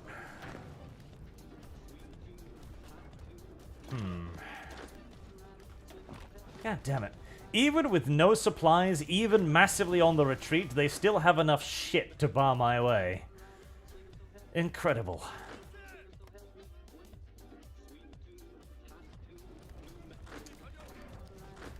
We can push over the river. Now it's just all about getting anything and everything we can in terms of victory points. Victory points, victory points.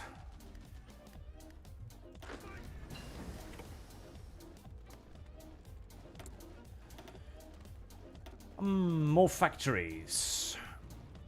More factories, yes please.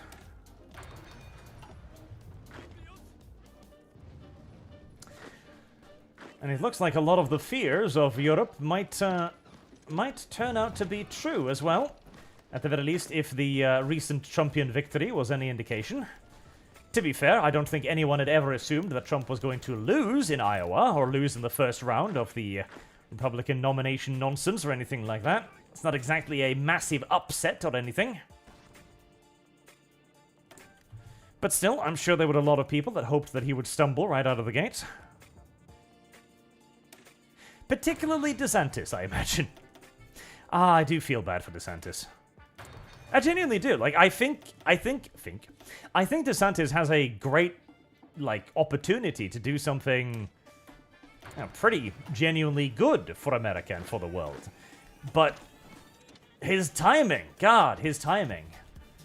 Not to mention his staff seemingly undermining him at every single opportunity.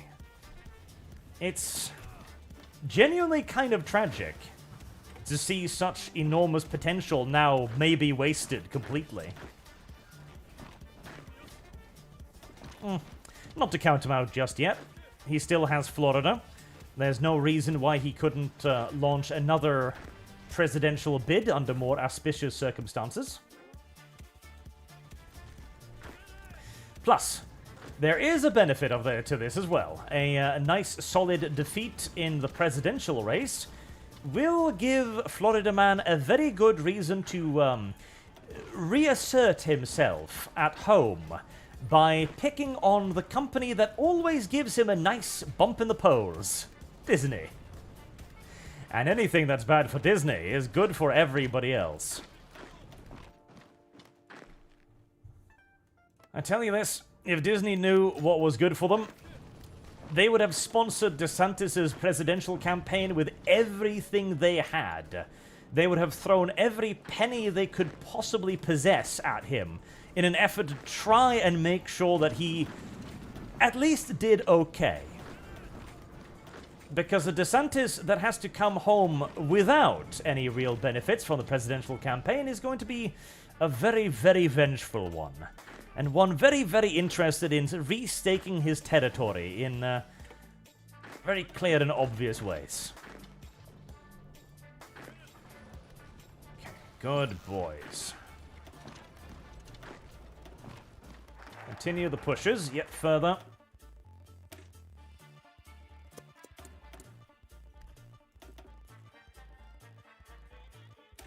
Improved infantry equipment. God, what else do we need now? It's time to probably start considering researching the stupid-ass machine guns and stuff.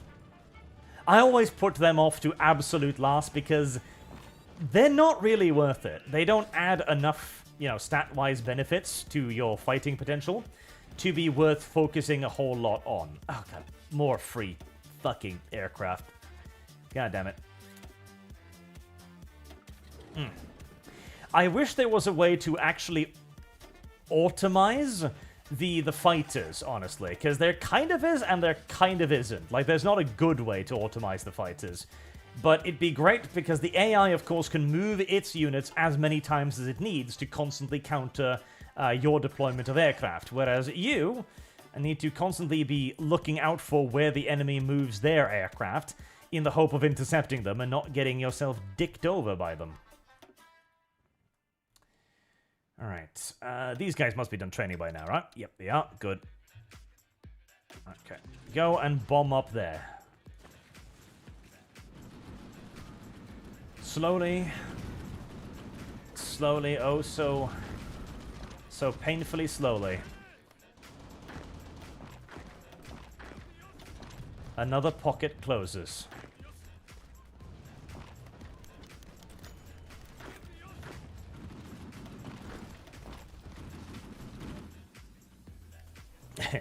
Ron DeSantis, the vengeful god of Disney. You did not believe in me, so I have come to crush you. That's a plotline worthy of a Disney movie right there. I am just about gonna be able to get through there.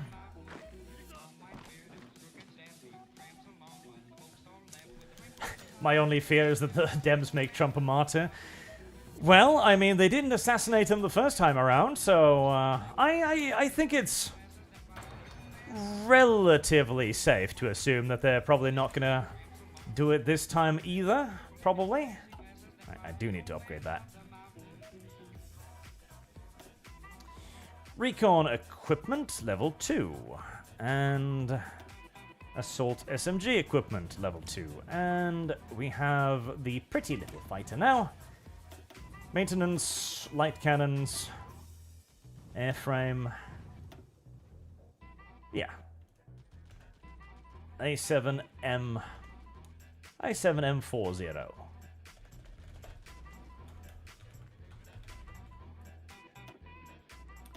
Much better. We're also going to need transport aircraft eventually.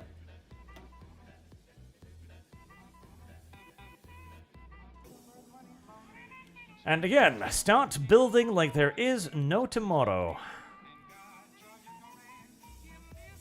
It is time to absolutely violate my aluminium production. Oh, yes. Oh, God, yes.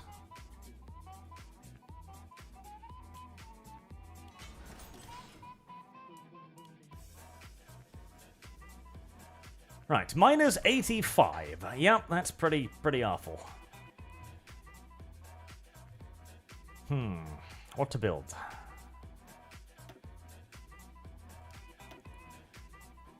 Okay, well, that needs a max level airbase and a radar station. The mod makes it so that you can't build radar stations on everything else anymore, which is a little annoying, but I see the reason why, namely that they don't want the Pacific War to just be a series of massive pillbox defenses that cannot be broken.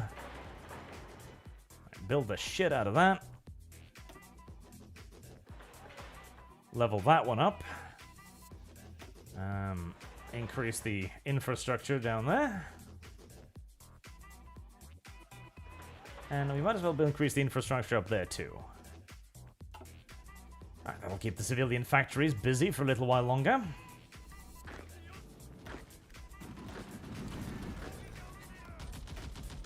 Yep, that's not gonna work.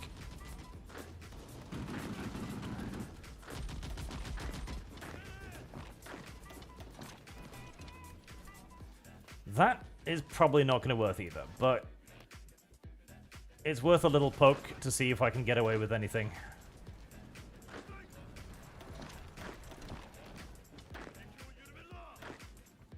Alright, we've got to be getting fairly close by now, surely. Let's see. Yes, we are. 25 victory points, surrender at 16. The end is in sight. No matter how ridiculous that statement might seem.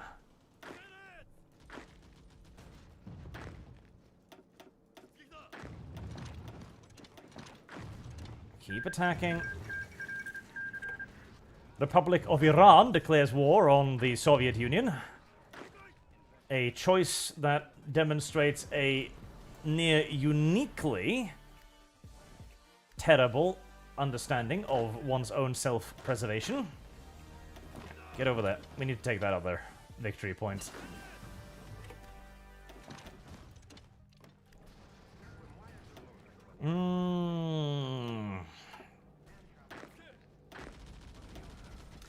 You know, the Riku Sentai might actually be able to take that with the overwhelming air support.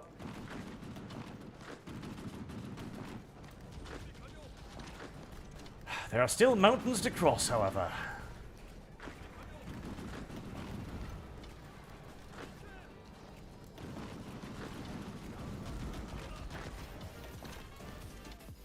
Still mountains to capture. Yeah, screw that one. Have half of them support that, other half support that.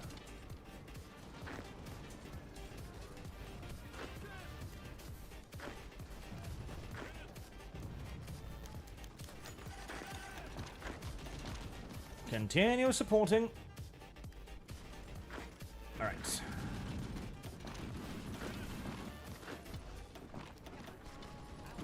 And throw yourself forward.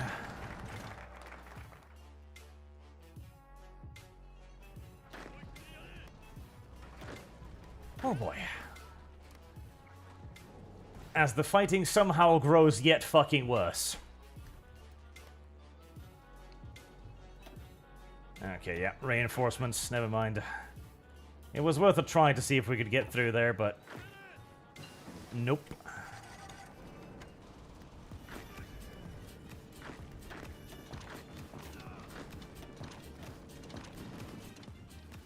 Oh boy.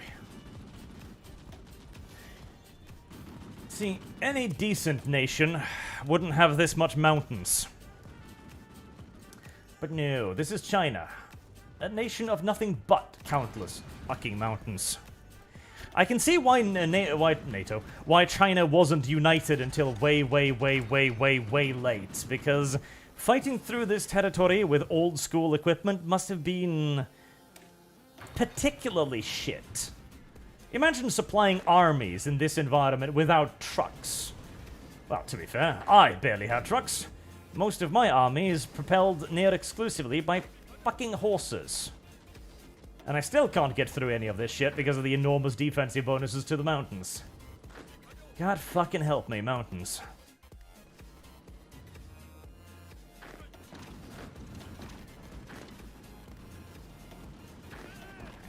Crush, crush, crush through, crush through.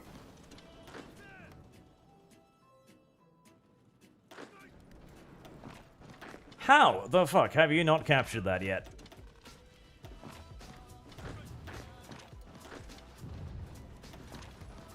Get through.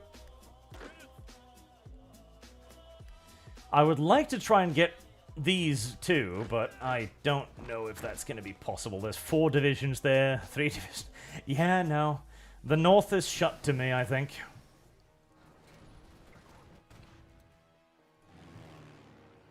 Bombing, bombing, bombing, bombing, bombing, bombing, bombing, bombing. Right, just focus all of the bombing efforts on there, please. Everything. Just bomb them. Just bomb them. Just bomb.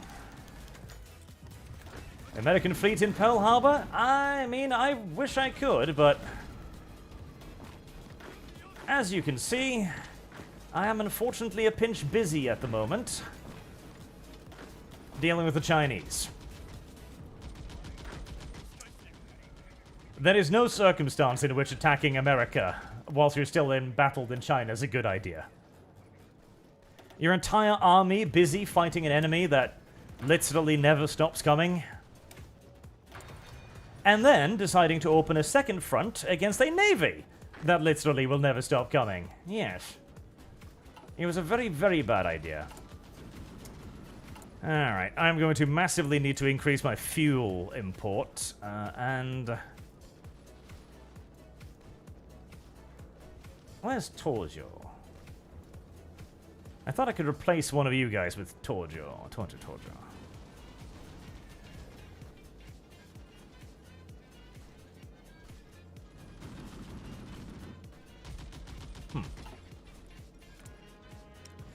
Oh, never mind. Mexico! You are about to become very rich, Mexico. Rejoice! So is Venezuela. And so is... Okay, I can get more bauxite, more bauxite. How much will that give me? It will give me 31 deficit. Pretty good. 2 more factories there. And there we go. By making Venezuela and Mexico very, very, very filthy, wealthy nations, I can continue my advance.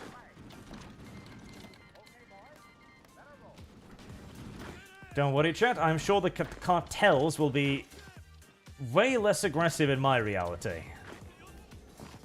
The Japanese cartels, as it'll turn out. The Yakuza. The Mexican Yakuza. That's what we're gonna have here. The Mexican fucking Yakuza.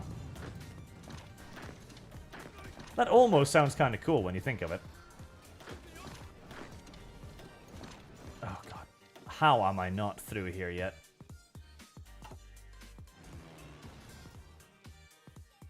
Oh, I've got 2 bombers. That's about... I can move them closer, I guess. That'll make them a little bit more effective. Tank chassis. Yes, I do need tank chassis.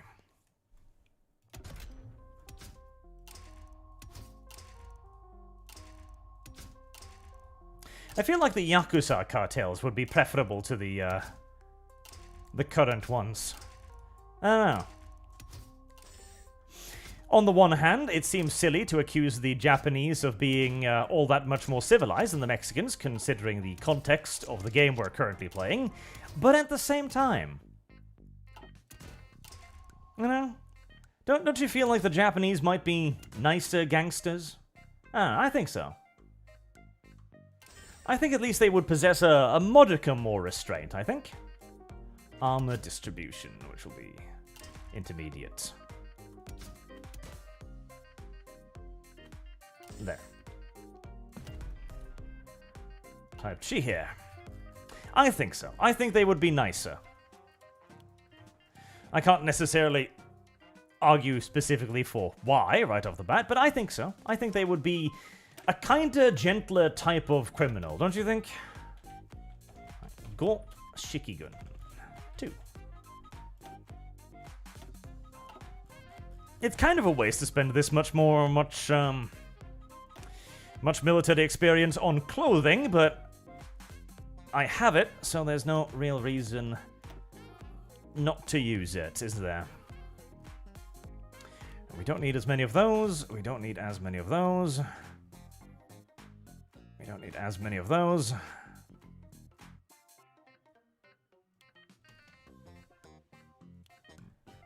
Alright, and I am minus 55 motor factories. Christ.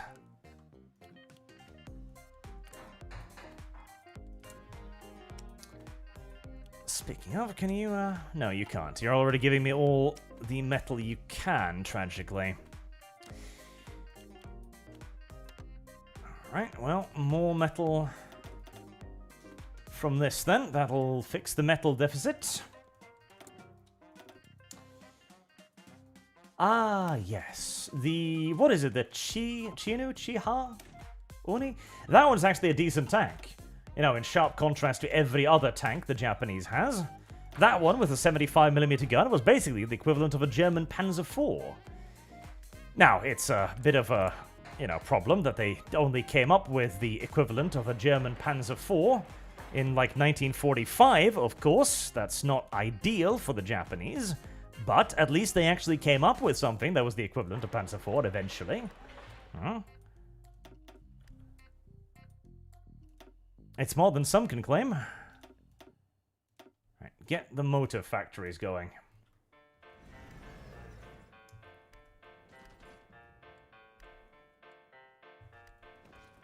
Oh, goddammit. So close. I cannot believe I am not in this fucking province yet. Genuinely, I cannot believe I have not gotten into this godforsaken place yet. There we fucking go. Good God.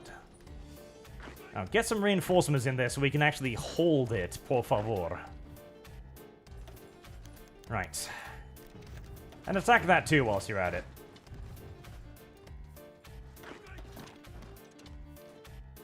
God help me.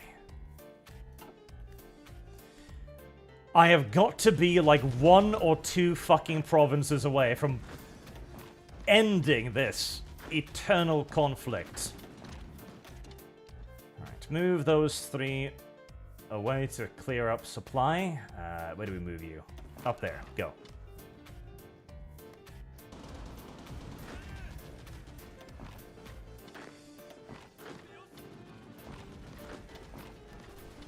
So close. So painfully fucking close.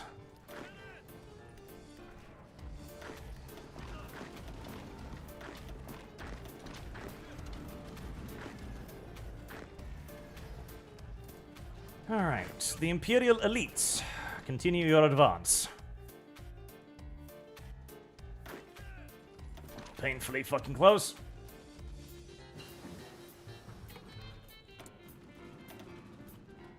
Which one was that? That was that one. Okay, yes, I don't need to worry about that one. Big truck factories. Yes, big truck factories. Big. Grande truck factories.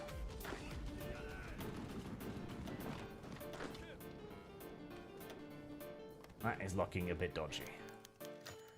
Fucking finally! Just before 1942. Oh my Jesus! Fucking China. Give it over to reorganized China. Oh my Jesus. My actual Jesus. Okay. Jeez, okay. I need to see the final casualty figures on that. I need to see the final fucking casualties on that.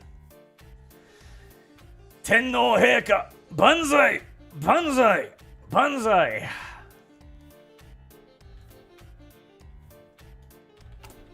Come on, chap. Banzai!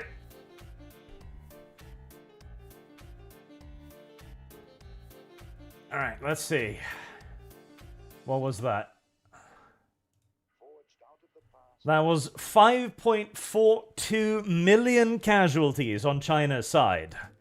And 286,000 on the Japanese side. Like, look at this fucking KD. This KD is a complete fucking joke, isn't it? It's absurd. It is the most ridiculous KD you are likely to ever see. And yet China is so fucking painful. Oh my god. Banzai, rat bricks, banzai!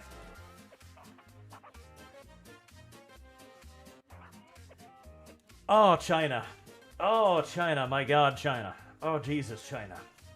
Oh my god, Jesus, China. I would heartily recommend, chat, by the way, if you're into Hearts of Iron, do try out the Black Ice mod. And do try this for yourself. It is fucking nightmarish. But it is also really satisfying when you get it done. And I'm sure America will be a lot easier. We're gonna have a look at the other nations now, because I need to look at China. I need to know how much more garrison equipment they're gonna need from me, because they're gonna need a lot. Now this is a little cheaty, I do admit, a pinch cheaty, but I really need to know how much equipment China is going to need me to send them.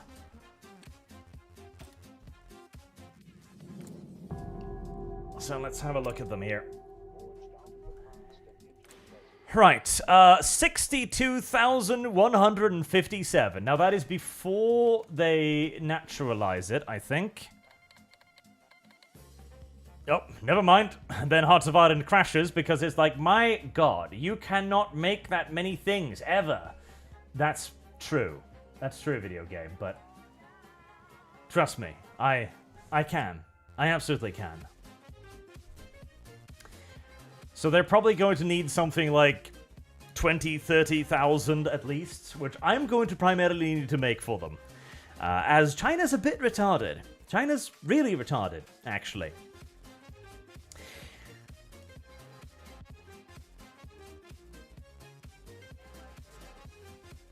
You can do that via the Lend-Lease window? Can you? I've never seen that. How to figure out what your allies have and don't have in the Lend-Lease menu. I'll check it out though. Does it?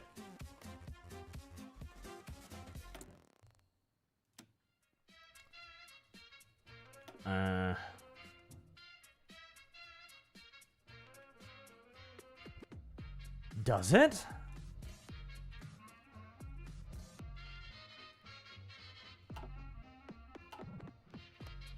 Because I was looking for it the other day and I couldn't find it. Because you've got the Intel ledger, but the Intel ledger doesn't really tell you. Because it would be really nice here if it's like, okay, I need X amount of supply equipment. Because then I could just be like, okay, well, that's however much I'm going to need to produce for you. Demand Lend-Lease.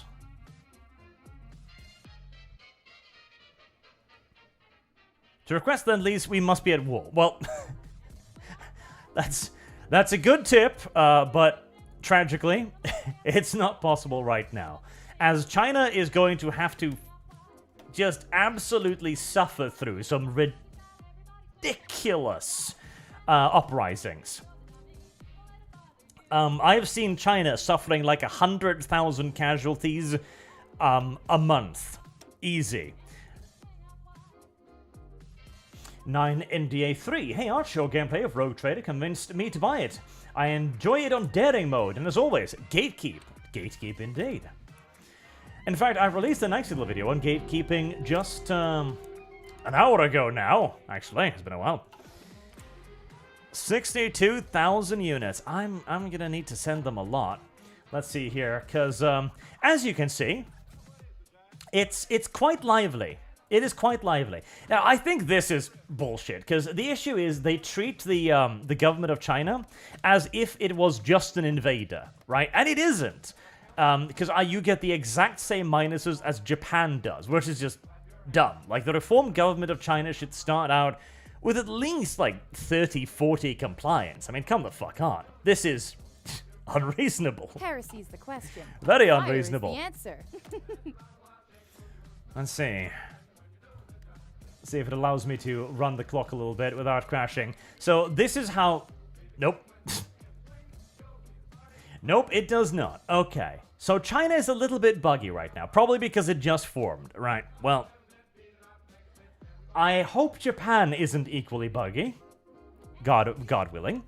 As the next thing now is, of course, preparations for war with America, which will probably happen early 1943, in all due likelihood. Giving me about a year to recuperate, recruit a few 100,000 more men to be thrown at the enemy, and build up something that resembles a navy and an air force after the enormous grinding casualties in China. Many, many million men later. Victory is Japanese. And China does indeed nya. Tenno heka nya desu ne. Until next time, I've been Arch. Thank you all very much for watching, and I hope to see you all again soon. Tenno heka nya desu.